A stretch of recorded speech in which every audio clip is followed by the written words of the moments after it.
আসসালামু আলাইকুম, সবাইকে শুভেচ্ছা। আমি আরজিকে বিয়া বলছি ইউটিউব চ্যানেল থেকে, যেই অরিজিনাল চ্যানেলে এই মুহূর্তে আপনারা আছেন। তো সবাইকে অনুষ্ঠান শোনার আগে বিনীতভাবে অনুরোধ করছি আমাদের চ্যানেলটি সাবস্ক্রাইব করবার জন্য। এখানে সাবস্ক্রাইব বাটনটি আছে, প্লিজ ক্লিক করবেন। পাশে একটা বেল বাটন আছে, বাটনটি অন করে নেবেন। সবার প্রতি রিকোয়েস্ট থাকছে। Thank you very much. নামটা একটু বলেন প্রথম। আমার নাম সুমন হাওলাদার। সুমন হাওলাদার, বয়স কত সুমন? বয়স 22 বছর। 22 বছর। আপনি আজকে যে কেসটা এখানে উপস্থাপন করতে যাচ্ছেন সেটা এটা একটা মামলাধীন কেস আমি যতদূর জানি, এবং আপনার যে গল্পটা সেখানে যে যাকে নিয়ে বিষয়গুলো আসবে তিনিও আপনার নামে মামলা করেছেন, আপনিও তার নামে মামলা করেছেন। আমি কি ভুল বলেছি? ঠিক বলেছি আমি? হ্যাঁ, অবশ্যই। এবং এই মামলাধীন কেস বিধায় আমি অনুষ্ঠানের শুরুতেই বলে নিতে চাই প্রিয় দর্শক এবং শ্রোতা যারা অনুষ্ঠানটি শুনছেন, যে কোনো মামলাধীন এবং আইনের মুখাপেক্ষী হওয়া ঘটনা যা আমরা এখানে উপস্থাপন করি সে বিষয়ে আমাদের কোনো ধরনের কোনো নিজস্ব মতামত নেই। এ বিষয়ে আদালতের সিদ্ধান্তই চূড়ান্ত সিদ্ধান্ত, এবং এখানে যেহেতু একপাক্ষিক বক্তব্য উপস্থাপিত হবে, যেহেতু উনি যার নামে মামলা করেছেন তার এখানে বক্তব্য দেওয়ার সুযোগ নেই বা তাকে আমরা কানেক্ট করছি না, সুতরাং আমরা যিনি গল্প বলছেন তার পরিচয় সহ যাকে নিয়ে বলা হবে তার সমস্ত পরিচয় আমরা এখানে গোপন রাখবো এবং এমনভাবে উপস্থাপন করব যাতে করে ব্যক্তি ইমেজের কোন রকম ইম্প্যাক্ট এই গল্পের মাধ্যমে তৈরি না হয়। ওকে, হলাদার ভাই শুরু করেন যেখান থেকে বলার আছে, যেভাবে বলতে চান। ছোটবেলা থেকে প্রথম থেকে বলতে চাই, আমার ছোটবেলা থেকে। তো ছোটবেলা থেকে আমি খুবই দুষ্ট ছিলাম। তো দুষ্টটা কিরকম ছিলাম যে আমি না লেখাপড়া দিকটা খুব কাছে ছিলাম, লেখাপড়া খুব করতে চাইতাম না। বাবা কি করতো? বাবা ঢাকায় থাকতো। আচ্ছা আচ্ছা। বাবা আর আম্মা ঢাকা থাকতো, আর সাথে 2 ভাই থাকতো। তার মধ্যে টোটাল 5 ভাই 2 বোন, টোটাল 7 ভাই বোন। আচ্ছা। তাই আমরা 3 ভাই 2 বোন থাকতাম দেশে। বাবা ঢাকায় থাকতো। ঢাকায় কি কাজ করতো? ঢাকায় সে এটা রডেগার লেবার ছিল। ঢাকায় সে শ্রমিকের কাজ? শ্রমিকের কাজ করতো। আপনি কি সবার বড় ছিলেন ভাই বোন? না, আমি ছিলাম ভাইগুনের মধ্যে আমার 4 নম্বরে। লেখাপড়া করতেন না তেমন? না, লেখাপড়া করতাম না। ছোটকাল থেকে আমি খুবই দুষ্টু ছিলাম, তো লেখাপড়া আমার মধ্যে ঢুকতোই না। কিরকম, যেহেতু আমার ফ্যামিলি খুব একটা গরিব ছিল, তো এরকম অবস্থা আমি আমার দাদা দাদির কাছে বড় হইতাম, বড় ছিলাম ওইখানে বড় হইতাম। তো দেখা গেছে গিয়া যে তারা শুধু আমার লেখাপড়া খুবই দিত, কিন্তু আমার মাথায় ঢুকতো না। বাস আমি শুধু আমার মতো চলতাম বা আমি আমার মতো গুলো করতাম। তো সব দুষ্টুমি করে থাকতাম। তো এই সময় একটা সময় কি দেখা গেল গিয়া যে আমার একটা ভাই আপনার একটা ব্যাংকে আপনার একটা ব্যাংকের পিয়ন হিসেবে একটা চাকরি নেয়। তো পিয়ন হিসেবে চাকরি নেওয়ার পরে আপনার ওখান থেকে কিছুদিন চাকরি করার পরে ওটা চাকরি ছাড়িয়ে দেয়। ছাড়িয়ে দেওয়ার পরে ওটা গার্মেন্টসে ঢোকে। তো গার্মেন্টসে ঢোকার পরে ওখান থেকে ও কি করলো, ওখান থেকে ও গার্মেন্টস মালিক করে বললো যে কিছুদিন ডিউটি করার পরেই বললো যে আমি তোমার বাইরে নিয়ে যাবো। হ্যাঁ, তখন ও বাইরে চলে যায়। তো বাইরে চলে যাওয়ার পরে ওখানে বাইরে যাওয়ার পরে আমার শুধু মাত্র 20,000 টাকা দিয়া খরচ দিয়ে আমার কাপড় চুল কেনাকাটা করে দিও, এরকম মাধ্যমে আমি পাঠাই। কাকে পাঠান? পাঠাই আমার ভাইকে। হ্যাঁ। আচ্ছা, যখন আপনার ভাই দেশের বাইরে যাচ্ছে তখন আপনার বয়স কত বা কিসে পড়ছেন আপনি? তখন আমি লেখাপড়া করি না। লেখাপড়া করেন না? তখন আনুমানিক বয়স তখন আপনার? তখন আমার বয়স আপনি প্রায় 10 বছরের মতো। আপনি লেখাপড়া তখন কি ছেড়ে দিয়েছেন? হ্যাঁ, টোটাল আমি লেখাপড়া ছোটকাল থেকেই ছেড়ে দিয়েছি। লেখাপড়া টোটাল করি না। করেন না? এতে আপনার ফ্যামিলি কিছু বলতো না? ফ্যামিলি খুব আমার চাপ দিত, কিন্তু আমি করতাম না। শুধু আমি ছোটকাল থেকে খুব দুষ্ট ছিলাম। ফ্যামিলি চাপ দিত কিন্তু আপনি লেখাপড়া করতেন না? কারণ আমি আমার শুধু যেমন স্কুলে যাইতাম, কিন্তু কি করতাম আমি বই রেখে আমি চলে যাইতাম কোথাও। বই রেখে চলে যাইতাম, যখন স্কুল ছুটি হইতো ওই সময় আমি সবার সাথে চলে আসতাম বাড়িতে। তো এরকম করতাম। এরকম করতে করতে আমার বাড়িতে বিদেশ চলে গেল। তো বিদেশ যাওয়ার পরে আপনার আমার ওই ভাই বললো কি আমার আব্বুরে যে এখন তো যাই হোক সবাই আমরা একটা ভালো পর্যায়ে আসছি, ঠিক আছে, বা আমি ভালো কিছু টাকা ইনকাম করতে আসি, তাই তোমরা সবাই দেশে চলে যাও। দেশে গিয়ে যেহেতু আমাদের জমি টমি আছে, তাই জমি টমি চাষ করতে পারো বা কিছু, ঠিক আছে। তো এরকম আমার ভাই বললো। তো ভাই কিছু টাকাও দিল। আমার আব্বা আমার আম্মা সবাই আমার এই জায়গায় সাইডে সবাই আমরা ঢাকা ছেড়ে চলে গেলে দেশে চলে যাই। তো দেশে যাওয়ার পরই আমার বললো কি যে তুই আব্বার সাথে থাকবি বা আব্বার সাথে কাজ টাজ করবি, তুই লেখাপড়া করিস না, ঠিক আছে। হ্যাঁ, আমি বলছি আমি করবো। তখন আব্বারে কি করলো, আমাদের তোমাদের বরিশাল অঞ্চল দেশে, কারণ দেশে তো আপনার মহিষ বা পানির দেশ বেশি, তো আব্বার 2টা মহিষ কিনে দেয় আমার ভাই। হ্যাঁ, মহিষ কিনে দেয়, আব্বা জমি টমি চাষ করে আমি আব্বার সাথে থাকি। থাকার পরে কারণ সময় ছোটকাল থেকে আমি একটা ছিল কিরকম যে আমি খুব খাওয়ানটা পছন্দ করতাম, বাস আমি এতটাই খাইতাম, হ্যাঁ প্রচুর খাইতাম। এটা ছিল আমার একটা, আমি ছোটকাল থেকে খুব খাওয়ান পছন্দ করতাম। তো আমার না এরকম বাবার সাথে কাজ টাজ করতাম বা কিছু এরকম, আমার ফ্যামিলি কোনো টাকা দিত না, ঠিক আছে। যেমন একটা ব্যক্তিগত নিজের একটা চলা খরচা আছে না বা কিছু এরকম, একটা কোনো টাকা দিত না আমার ফ্যামিলি। তো না দেন কি করতাম, আমি খুবই ছোটকাল থেকে গেলাম যে আমি আমার একটা হুবতে ভাই আছে বাড়িতে, নাম ছিল শামীম। হ্যাঁ, আমি ওর কাছ থেকে শুধু ওর কাছে থাকতাম, ওর কাছে। ও কি করতো, আপনার ওই বিভিন্ন রকমের ও ঘর থেকে কিছু কিছু জিনিসটা ও হয়তো চুরি করতো, ঠিক আছে। তো ওর সাথে থাকার পর আমি ওইটা শিখতাম। ওইটা আমি শেখার পর থেকে তখন চিন্তা করলাম না, শামীম ভাই যখন এটা করতে পারবো, আমি শামীম ভাইয়ের সাথে থাকি, অবশ্যই আমি চুরি শিখবো। বাস অবশ্যই আমি আমার ফ্যামিলি থেকে চুরি করা শুরু করি। মানে কিরকম যেহেতু চুরি করি, যেরকম আপনার দান, যেরকম মানে ফ্যামিলি ব্যক্তিগত যেমন চাউল, আমি সব চুরি করতাম ছোটকাল থেকে। চুরি করার পর আমি নিয়ে দোকানে বিক্রি করতাম। দোকানে বিক্রি করলে আমার কিছু টাকা আসতো, তো ওই টাকা দিয়ে আমি কি করতাম, আমি সবসময়ের জন্য বাজি ধরতাম। কিরকম বাজি, যেমন আমরা কোনো অনেকগুলো ফ্রেন্ড আছে, ওদের সাথে শুধু কেক বাজি ধরতাম। যেহেতু আমরা ওই আপনার আগে একটা কেক ছিল রিন কেক, মাত্র আপনার 12টা ডজন ছিল, হ্যাঁ না 6টা ডজন ছিল, ঠিক আছে 6টা ডজন। যাই হোক ওইরকম আমি ওইগুলো খাইতাম, প্রতিদিন খাইতাম, যে তোমার কোনো ভাতের কোনো রুচি ছিল না, সবসময় ওইটি আমি খাইতাম। তো এরকম দেখা গেছে, এরকম করতে করতে আমার প্রতি মাস সপ্তাহে আসে দোকানে প্রায় আমার 300-400 টাকা বিল আসে দোকানে, বাকি বিল। তখন আমি টাকা কোথা থেকে দিতাম, বাস আমার ফ্যামিলি দিত না। তারপর তুই ছোট টাকা দিয়ে কি করবি, বাস এরকম কিছু বলতো। যাই হোক আমি ওইদিকে করতে করতে এরকম কিছু করলাম। করার পর হঠাৎ সময় একটা সময় দেখা গেল কি যে এরকম যে আমি চুরি করি বা এরকম কিছু করি, বা তখন না ব্যক্তি খারাপ লাগে বিষয়টা বা কিছু। তখন আমার একটা বেয়াই ছিল, ওর নাম ছিল আব্দুল্লাহ, তো ঢাকায় থাকতো। তো একদিন ও বাড়িতে গেছে, তো ওর সাথে আমার বাজার বই ওর সাথে আমার দেখা হয়। দেখার পর বলি যে আব্দুল্লাহ তুই কই থাইস, তো কই যে সুমন আমি তো ঢাকায় থাকি, হ্যাঁ আমি তো ঢাকায় থাকি, তুই কি আমার সাথে ঢাকায় যাবি? আমি কই ঢাকায় তুই কি করিস? কইতেছে যে ঢাকায় আমি একটা কারখানায় জব করি, তো ওখানে আমার 2500 টাকা বেতন দেয়, ঠিক আছে খাওয়াইলে 2500 টাকা বেতন দেয়। আর ওটা ছিল আপনার পোলাপানে পরীক্ষিত না কোট ফাইল আর আপনার হার্ডবোর্ড ওডি বানাইতো। তুই কি আমার সাথে যাবি কিনা? আমি বলি ঠিক আছে, আমি একটু বাড়ি আলাপ করে দেখি। আমি বাড়িতে বললাম, আমার বাইরেও বললাম, না হেরা কইছিস তুই ঢাকাতে কি করবি, বা হ্যাঁ ঢাকা দরকার নাই। তখন এটা বললো, তখন আমি কি করলাম যে না আমার ঢাকা যাইতে হইবে। তখন আমি কি করলাম, আমি কাছে কিছু চুরিমুড়ি করে যাই 500 টাকা জমাইলাম। তো 500 টাকা জমাই টাকাটা আমার কাছে রাখলাম। রাখার পরে আমি কি করলাম, আমি একটা প্লাস্টিকের বাজারের ব্যাগে আমার কাপড় চুপড় যা ছিল সবকিছু নিয়ে গুছাই আমি বাড়ি থেকে পালাইয়া আব্দুল্লার সাথে ঢাকা চলে আসি আব্দুল্লার সাথে। আচ্ছা, তো আসার পরে ঢাকা আসি, তো আসার পর আব্দুল্লাহ আমার সাথে ওই যে জব দিয়ে দেয়, হ্যাঁ আব্দুল্লার সাথে জবটা করি। তা করার পর ওখানে আমার বেতন ধরে 1200 টাকা। কিসের জব ছিল এটা? জব ছিল আপনার একটা প্লাস্টিক কোম্পানিতে, আপনার পোলাপানে পরীক্ষিত না কোট ফাইল বানানো। তো ওখানে আমি আমার বেতন ধরল 1200 টাকা, হ্যাঁ বেসিক সেলাই 1200 টাকা। তাই যাই হোক ওখানে আমি কিছুদিন করি। তো কিছুদিন করার পরে প্রথম থেকে আব্দুলের সাথেই আমি ঢাকায় আসার পরেই শুরু হয়। আব্দুল বলে কি সুমন চল সিনেমা দেখতে যাই, হ্যাঁ হলে। তাই ওই জায়গা থেকেই শুরু হইলো আমি শাকিব খান অপু বিশ্বাসের ভক্ত। হ্যাঁ ওই জায়গা থেকে শাকিব খান অপু বিশ্বাসের ভক্ত। শুধু আমি হলে যাইতাম, বা শুক্রবার আমি বন্ধ পাইলি শুধু হলে। তো এরকম শুধু আব্দুলের সাথে এরকম হলে যাইতাম, যাবতীয় এরকম কিছু করতাম। আর তখন এইরকম করতে করতে দেখা গেছে একটা সময় গিয়া যে ওখানে আমি প্রায় তো 4-5 মাস থাকা পরে আমার কিছু বেতনটাও বাড়াই দেয়। তখন আমার বেতন দিতে 2500 টাকা। 2500 টাকা বেতন দেওয়ার পরে তখন এরকম চলতে আছে। তো এরকম চলতে চলতে একটা সময় দেখা গেছে গিয়া ওই আমি আপনার বাড়িতে চলে যাই, ঠিক আছে। তো বাড়িতে যাওয়ার পরে আমার ওই ভাইটা, যে ভাইটা বিদেশ গেছিল, তো ওই ভাইটা 5 বছর শেষে ও আপনার বাংলাদেশে আসে। 5 বছর শেষে 5 বছর শেষে বাংলাদেশে আসার পরে তো আমি বাইরে রিসিভ করতে যাই এয়ারপোর্টে। তো এয়ারপোর্ট রিসিভ করার পর বাড়ি নিয়ে আমি দেশে চলে যাই। তো দেশে যাওয়ার পরই মনে করেন যে ওখানে আমি দেশে যাওয়ার পরে আমার একটা মামাতো বোন ছিল, তো ও আবার আপনি আমাদের বাড়ি বেড়াইতে আসে। আমাদের বাড়ি ওর বাড়িটা খুব কাছাকাছি, আপনার দেখা গেছে আমাদের বাড়ি যাইতে মনে করেন 5 মিনিটের মধ্যে সময় লাগে, মানে এরকম। ও আমাদের বাড়ি বেড়াইতে আসে। তো বেড়াইতে আসার পরে আমরা খুব আনন্দ ফুর্তি করি, বা সবসময়ের জন্য আপনি যেমন মানে আমি খুব সকালে দুষ্টু এরকম বলতাম, ডুবাইতাম আর কি পানির ভিতরে, হ্যাঁ সবসময়ের জন্য বাস এরকম কিছু করতাম। তো সবাই মিলে করতাম, বাস ওর সময় আমার কোনো ভালো লাগতো না ওর বিষয়ে কিছু, ঠিক আছে, বা কোনো হয় কিছু বা এরকম ওর আমার ভালোবাসায় জাগে না বা কিছু। তো হঠাৎ করে আপনার একটা সময় দেখা গেছে কি যে ওরে আমি একটা সময় মানে ওই আমার বাড়ির সাথে আমি মাছ ধরি, হ্যাঁ পুষ্করণীতে মাছ ধরার পরে আমার পাউডার কাটতে যায়। তো কাটতে যাওয়ার পরে ও কি করলো যে আমাদের বাড়ি থেকে আমাদের মাঠে গিয়া দাঁড়াই আছে মেয়েটা, হ্যাঁ মেয়েটা। তো একটা গোলাপি ড্রেস ছিল, ও একটা গোলাপি ড্রেস পিনতে আমাদের খেতে মাঠে দাঁড়াইছিল। হ্যাঁ, তো আমি বাজারে গেছিলাম। তো বাজার যাওয়ার পরে তোমার পাউডার কাটতে গেছিল, আমি বাজার থেকে আপনি ডাক্তার দেখাইয়া আমি আপনার বাড়িতে চলে আসি। তার পরে ওর সাথে আমার পথে বই দেখা হয়। তখন ও বলে যে কই গেছিলা?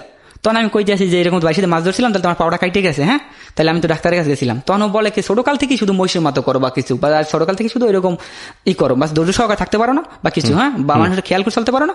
তখন বিষয়টা আমার বলে। আচ্ছা, তখন আমি বললাম যে আমি ধৈর্য সহকারে বা খেয়াল করে এটা করছিলাম, কিন্তু কেমন দেখলে তা আমি বলতে পারি না বা কিছু। একটা সময় ওইরকম আমি এই কথাটা বলার পরে বাস আমি না কেমন যেন একটা নজর দিক তাকাই, তাকার পরে কেমন আমার খুব ভালো লাগে যায়, হ্যাঁ ওই জায়গা থেকে। বাস ওই জায়গা থেকে ভালো লাগার পরে বাস ওরা আমি কিছু বলতাম না। তো না বলার কারণে আমার একটা ভাই ছিল, খালতো ভাই, ওর নাম ছিল সজীব। হ্যাঁ, তো সজীব আমি একটা দিন বলে গেছি, মন তুই তো ঢাকায় থাকিস, তাইলে তুই কোনো মেয়ের সাথে রিলেশন করতে পারিস না? তখন আমি বলছি যে না ভাই, একই আমি লেখাপড়া কম বা কিছু হ্যান, তাহলে আমার সাথে রিলেশন করবে বা কিছু এরকম, হ্যাঁ আমি কিছু রিলেশন পছন্দ করি না বা কিছু। হ্যাঁ, তখন হেউটে কইলো কি যে হ্যাঁ পছন্দ করো না, তাহলে আমার এই মামাতো বইনি আছে, তাহলে তুই ও তো তোর সেম বয়সী, তাহলে তুই ওর সাথে রিলেশন করতে পারিস না? আমি কই না ভাই, শিক্ষিত লেখাপড়া করে বা কিছু, আমি হয়তো লেখাপড়া কম বা কিছু, এটাকে আমার মানবে বা কিছু, হ্যাঁ এটা আমি ওইবে না। তখন ও করলে চেষ্টা করে, সমস্যা কি সজীব কথাটা কইলো। আর ওই যে আগে আমার ওর একদিন খুব আমার ওইরকম নজর আমি দেখছি ভালো লাগছে, তো যাই হোক এরকম আমি ওর পিছিয়ে খুব সত্যি ভিতরে বললো বিষয়টা আমি খুব গাটলাম ওর পিছিয়ে এরকম দিতাম, সময় দিতাম বা কিছু এরকম, তখন ওরা আমার পাত্তা দিত না। আমার কাছে খুব বিরক্ত মনে লাগতো। কিছু দিন 3 মাস আমার পিছিয়ে ঘুরতাম শুধু, হ্যাঁ, তো শুধু খালি বলতো যে না এটা ওইবে না বা কিছু না, হ্যান ত্যান, ঠিক আছে, বা নিজেকে মধ্যে বা আপন জন্য এটা কোনোদিনও ওইবে না বা কেউ মানবে না বা কিছু। তখন আমি বলতাম যে কেউ মানুক আর না মানুক, ঠিক আছে, যে আমি তোমার চাই, এটাই সত্য, বা কেউ মানুক আর না মানুক, ঠিক আছে। এটা তখন আমাদের অনেক ফিরাল করে দিল আমার, যে না এটা হইবে না বা কিছু, আমার অনেকবার করলো। বাস আমি না খুব তখন কি করলাম, আমি একটা ছবি দেখছিলাম আপনার বাপ্পির, ছবির নাম ছিল ইনসিন সিপিএম, হ্যাঁ। তো আমি এরপরে মানে এতটাই সাথে ফোনে কোনো কন্ট্যাক্ট হইতো না, কিন্তু মাঝে মাঝে বাড়িতে ফোন দিতাম ফ্যামিলিতে, তো ওই জায়গা থেকে মাঝে মাঝে সাথে আমার কিছু ঘরে ফোন থেকে কথা হইতো। আমি খুব চেষ্টা করলাম যে ওর ভিতরে রিলেশন করুম বা কিছু, কিন্তু ও চাইতো না। তাই এরকম আমি খুবই চেষ্টা করি, বা এর ভিতরে আমি ওর ছবি দেখলাম বাপ্পির ইনসিন সিপিএম, তো একটা সময় নিয়মিত প্রায় 4 মাস ওর পিছিয়ে ঘুরি, কিন্তু না আমার পাত্তা দিত না। আমার কাছে খুব বিরক্ত লাগতো যে এত নিজে নিজে ছোট করি বা কিছু, এটা মেয়ের জন্য বা কিছু না, আমি আর করুম না কোনো সময়। তো যাই হোক আমি এরকম ওর আশা ছাড়িয়ে দিই। তখন আশা ছাড়িয়ে দেবো, আমি ঢাকায় চলে আসি।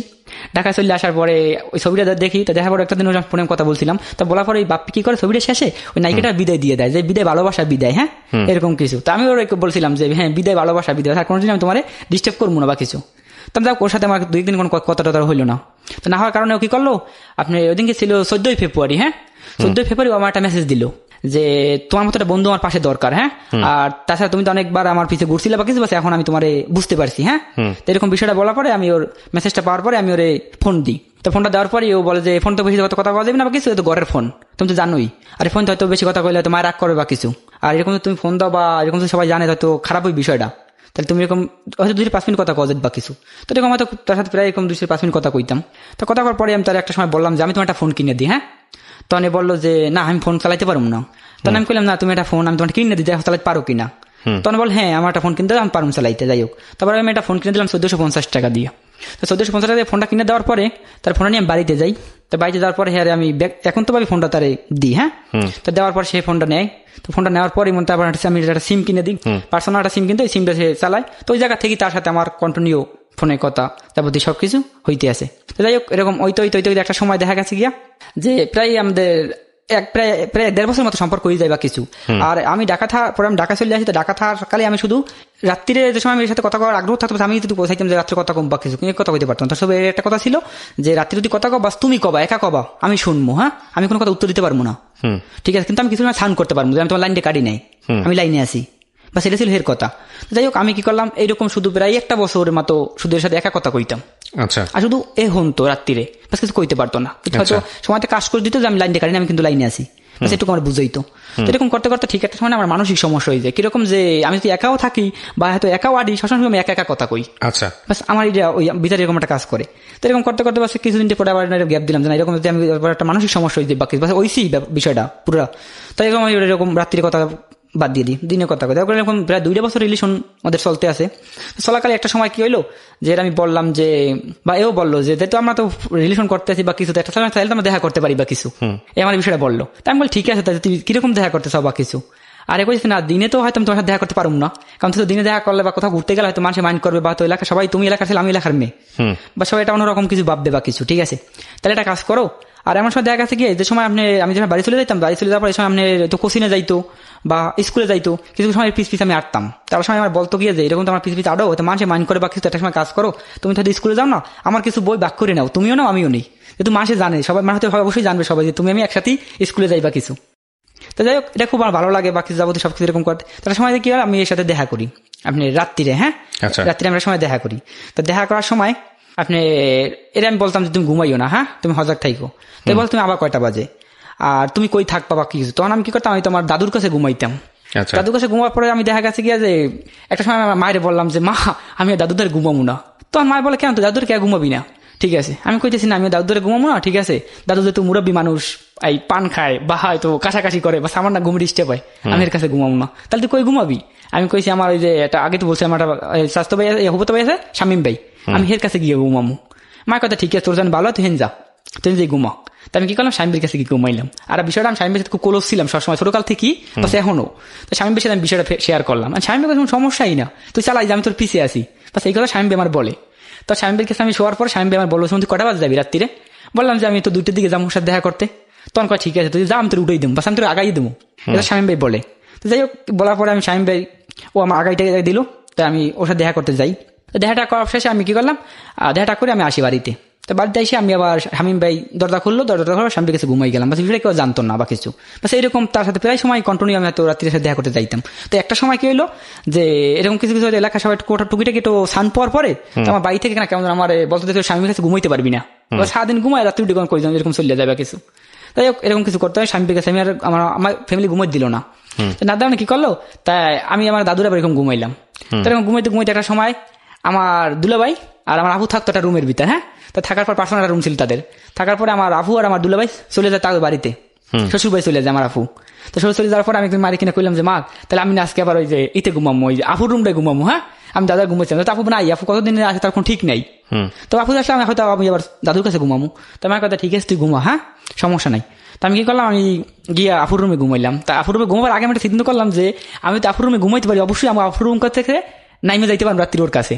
তো সেরকম একটা সিস্টেম কিরকম করি যে আমাদের ঘরের কাঠের বেড়া ছিল। তাই আমি কি করলাম, বিকেল 5টার দিকে আমাদের দেখলাম আমার ঘরে কেউ নাই। তো আমি কি করলাম, সাপল দিয়া একটা কাঠের বেড়া ছুটোই রাখলাম যে আমি বেড়া দিয়ে নাইমে যাবো। একটা সময় দেখা গেছে কি আমি আবার এই আইসিয়া বেড়া দিয়ে রাখবো, মানে কেউ বুঝতে পারবে না বিষয়টা। আচ্ছা, তো ওই দিন কি আমি আপনার এই বেড়াটা এরকম ছুটাইয়া চলে যাই। তো চলে যাওয়ার পর এর নামার কথা ছিল, কিন্তু আপনি ঘর থেকে না বাহিরে নামে নাই। হ্যাঁ, তো না নামানোর কারণে এর ফোন দিলাম কয়েকবার, তাই বলছে গিয়ে একটু দাঁড়া আমি লেট হইবে না মনে, ঠিক আছে এই বিষয়ে বলে। তো হঠাৎ করে আমাদের পাশের বাড়ির একটা লোক, তোর কাজটা ছিল কিরকম যে ও শুধু আপনি চুরি করে বেড়াইতো, বা সেটা ছিল ওর কাজ, ও শুধু চুরি করতো। আর কিরকম চুরিটা করতো, যে ঘরেই চুরি করতো ওই ঘরটা আগে টার্গেট করতো। হ্যাঁ, কিরকম টার্গেট করতো, যে ঘরটা হয়তো সন্ধ্যা 8টা 7:30 দিকে চলে যাইতো, চলে যাওয়ার পরে ঘন্টা ওই ঘরটা থাকতো, থাকার পর হয়তো কি করতো রাত্র 3-4 বাজে ঘরটা চুরি করতো, বা সেটা ছিল ওর কাজ। তো একটা সময় কি আমি ওখানে ওর সাথে দেখা করতে যাই। তো দেখা করার পরে ওই লোকটা জানো কোত্থেকে জানো আপনি দেখলাম কাপড়টা পুরো আপনার কাঁচানো, আর একটা শার্ট ছিল পিছে বান্ধনে, পুরো খালি গায়ে, কিছু নাই না থাকার কারণে ওই আমি দেখা করতে ওই সময় ওই লোকটার সাথে আমার দেখা হয়। আচ্ছা, দেখা হওয়ার পরে আমার কইতেছে গিয়া যে সুমন তুই এখানে কে, তো তোমাদের পাশে লাগে আমার সিনে। তো আমি কইলাম যে ভাই আপনি এখানে কেন, বা সেতর কে আইসেন এই জায়গায়। তো আমি বললাম যে আমি আমার বিষয়ে বললাম বাঙ্গাই সুরাইয়ে যে ভাই এই অবস্থা বা এরকম কাইতে হয়তো আমি আইসি বা কিছু, ঠিক আছে তাহলে আপনি এনে কে এত রাইতে। তো অনেক কইতেছে সুমন তুমি তো জানোই যে আমার বিষয়ে একটা মামলা ছিল, হ্যাঁ ওই মামলার কেসে পুলিশ আমার লড়াই, আমার এই কথা বলতে আছে। তখন আমি বলতে গেলাম যে ভাই আপনি কি ঘুমার জায়গা পাইতেছেন না, কইতেছে যে না সুমন আমি ঘুমার জায়গা পাইতে আসি না বা কিছু। বা তখন আমি বললাম যে আমাদের বাড়ির সামনে একটা মাছের গেরা আছে, বা সেই গেরে আমার 200 চাষা আছে, ওই চাষা মনে করেন ওখানে গের করছে বা ওখানে থাকার মতো ব্যবস্থাও করছে। তো আপনি ওখানে যান, ওখানে যাইতে আপনি ঘুমান, আপনি পুলিশ খুঁজবে না, ঠিক আছে আমি ওখানে পুলিশ যাইবেও না। আর আমি যদি মনে করেন যে ওর সাথে দেখাটা করি অবশ্যই আমি আমার সাথে দেখা করুম, আমি কথা বলছি। তাই বলছে ঠিক আছে সুমন। ও তখন আমার বললো কি সুমন একটা কাজ করো, তুমি যদি ঘর থেকে না নামে তাহলে তুমি একটা কাজ করো, তুমি ঘরে উঠতে যাও ওই রাত্রিরে। তখন আমি বললাম যে না ভাই আমি রাত্রে আমি ঘরে উঠতে পারবো না, কারণ অবশ্যই রাত্রি ঘরে উঠি হয়তো মানুষজন প্রায় দেখাইবে, হয়তো মানুষের খারাপ করে একটা মানুষ সমাজে লেখাপড়া এইটা কিছু, ঠিক আছে না আমি এটা করলাম না কারণে ওরে আমি পর বিষয়টা বললাম যে দেখো এই অবস্থায় লোকটার সাথে দেখা হইবে হ্যান। তো বললো যে ওই লোকটা ভালো না বা খারাপ, তাহলে তুমি একটা কাজ করো বাড়ি চলে যাও, হ্যাঁ আজকে দেখা হইবে না তোমার আমার, ঠিক আছে। তো যাই হোক এটা হওয়ার পরে আমি কি করলাম বাড়ি চলে গেলাম। তার ওই যে ওই বাড়ি চলে গেল। তো বাড়িতে যাওয়ার পরই আমি কি করলাম সকাল সকাল ফয়জনের আজানের পরই আব্বা আমার উঠইলো যে সুমন চল মাঠে যাইতে ধান কাটতে। হ্যাঁ, মাঠে যাইতে ধান কাটতে। তো আমি কি করলাম আব্বার সাথে গেলাম মাঠে ধান কাটতে। তো ধান কাটতে কাটতে সকাল 9টা মতো বাজে।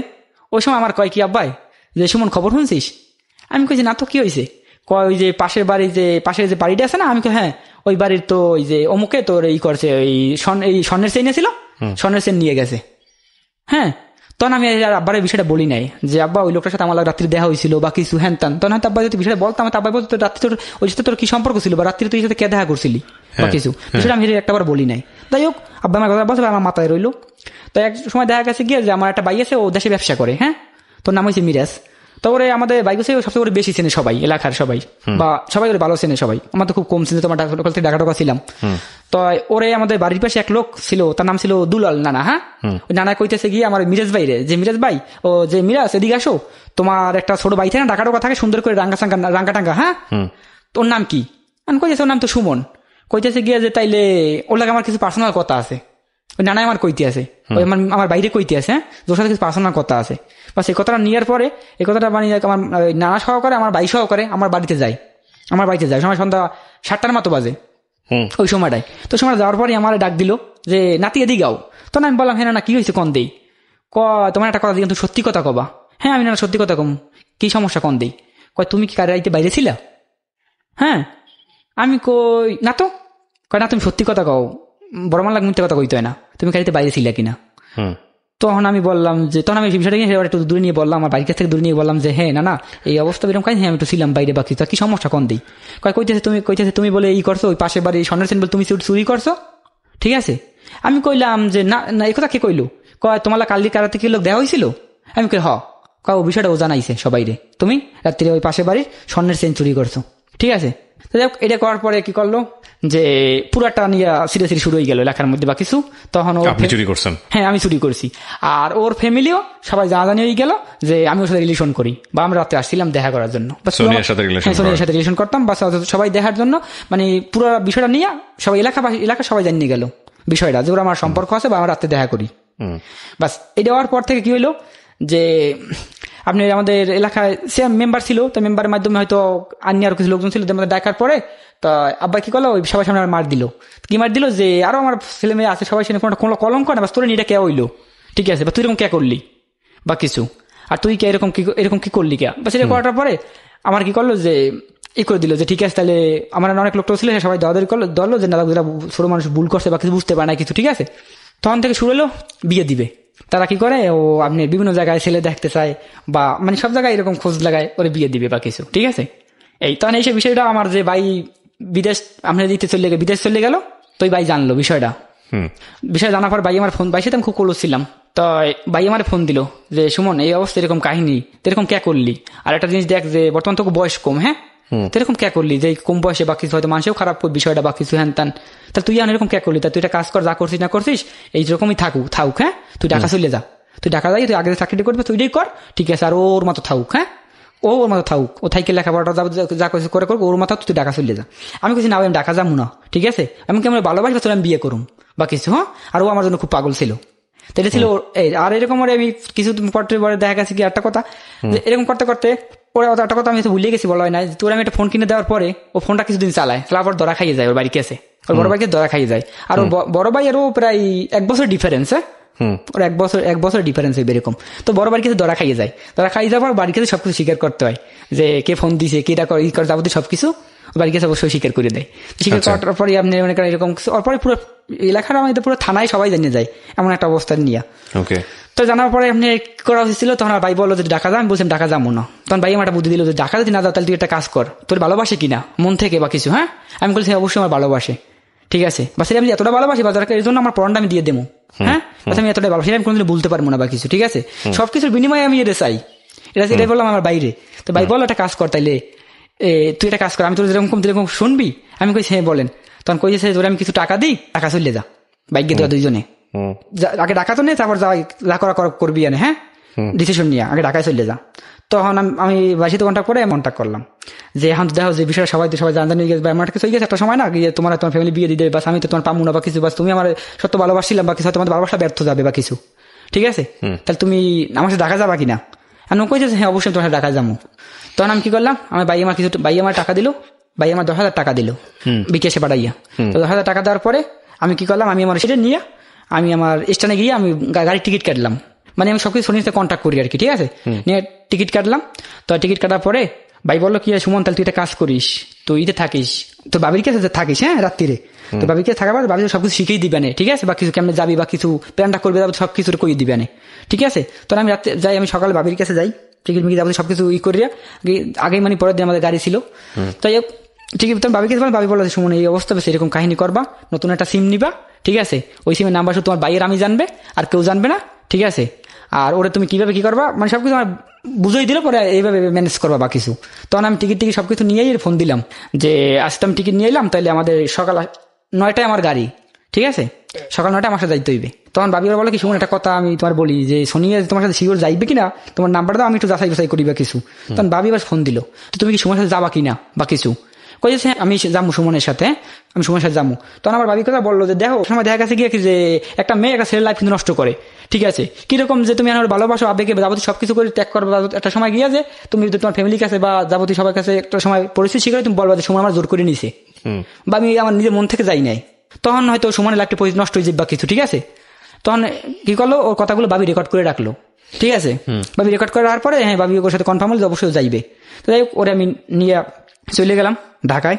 আর আগে আমার আমার ওই যে ভাইটি বিদেশ থাকে তার সাথে কন্ট্যাক্ট হয়েছিল আমার দুলাভাইয়ের সাথে, কারণ আমার দুলাভাই আবার ঢাকায় বাড়ি আছে গাজীপুরে। হ্যাঁ, তো অনেক বলছিল যে বাইরে বলছিল আমার দুলাভাইয়ের নাম আমার সুমন ছিল। হ্যাঁ, যে সুমন ভাই তাহলে সুমন তো ঢাকায় আসছে সোনিয়ারে নিয়ে, তাহলে একটা কাজ করেন, আমার যে বুইন আছে না, আমার বুইনে আপনি বাড়ি পাঠাই দেন, ঠিক আছে? কারণ আমি যদি আমার বুইন যদি এখানে থাকে সুমন কোনো সময় না বিয়েটা করতে পারবে না। তখন আপনার বয়স কত?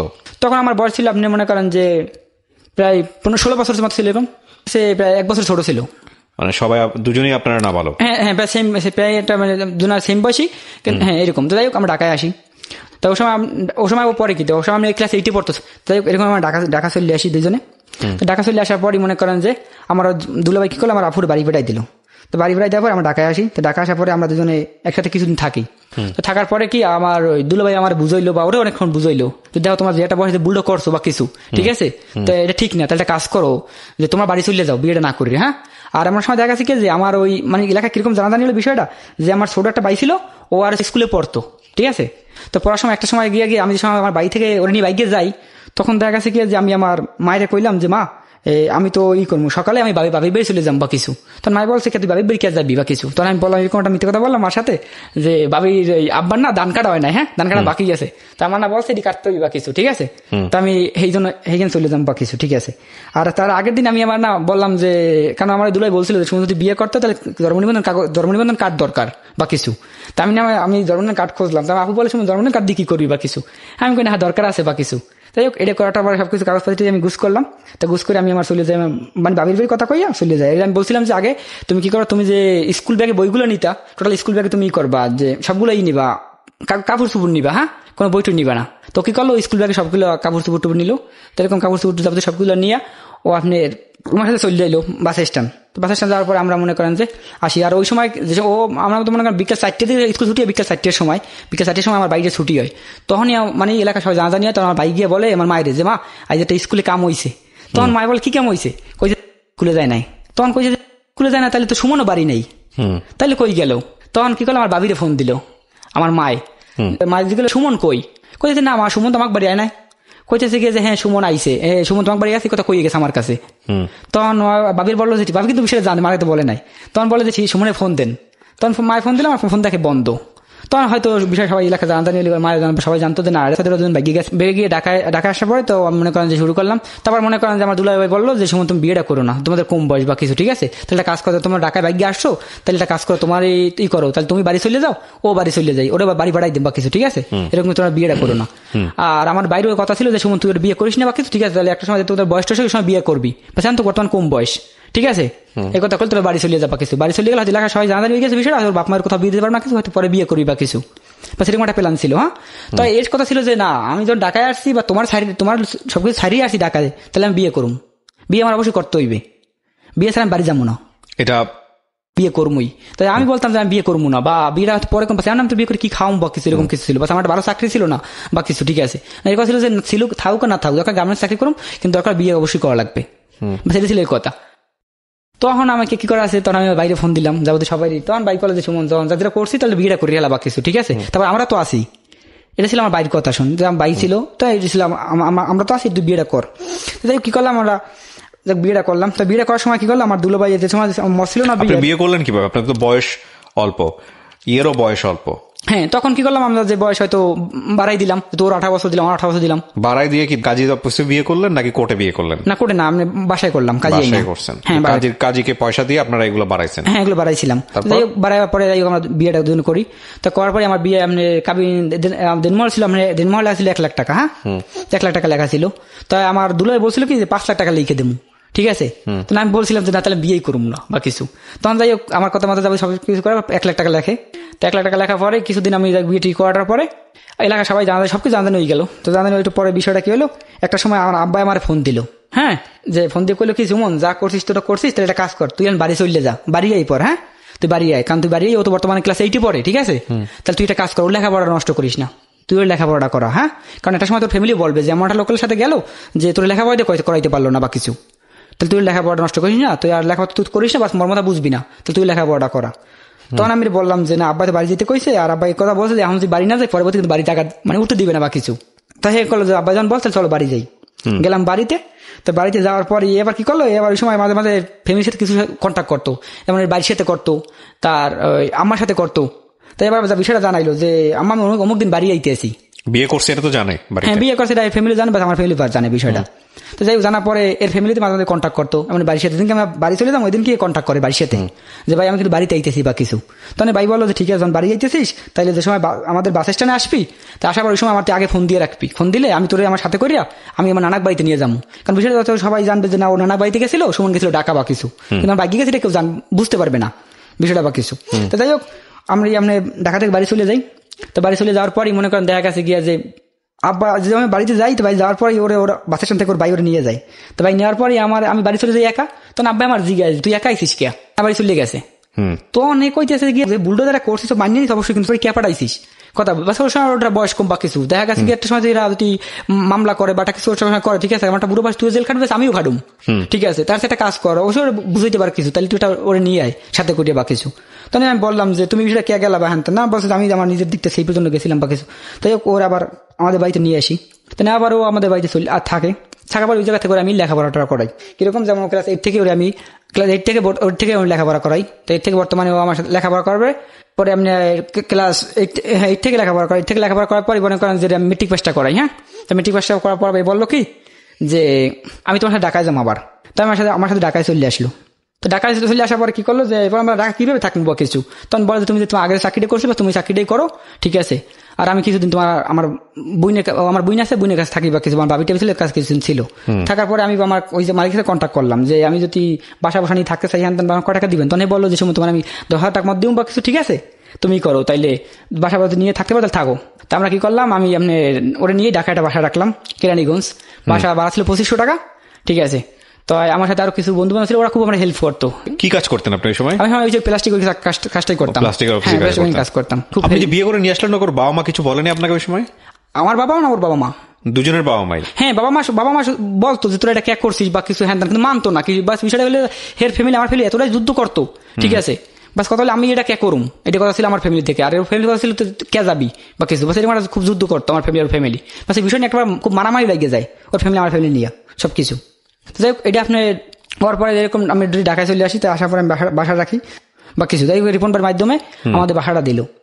তো বাসাটা দেওয়ার পরে আমার কিছু বন্ধু বান্ধব ছিল, ওরা আমার খুব হেল্প করতো, আমার ভাই ছিল বিদেশেও হেল্প করতো, সবসময় আমার হেল্প করে এরকম ছিল। তো বাসাটা আমার 3 মাস থাকে আর আমি তো থাকার পর একটা সময় গিয়া যে বাসাটা শুধু ও একা থাকতো, কারণ কিরকম যেমন আমার ডিউটি ছিল সকাল 8টা থেকে রাত্র 11টা পর্যন্ত, আমার ডিউটি ছিল সকাল 8টা থেকে রাত্র 11টা।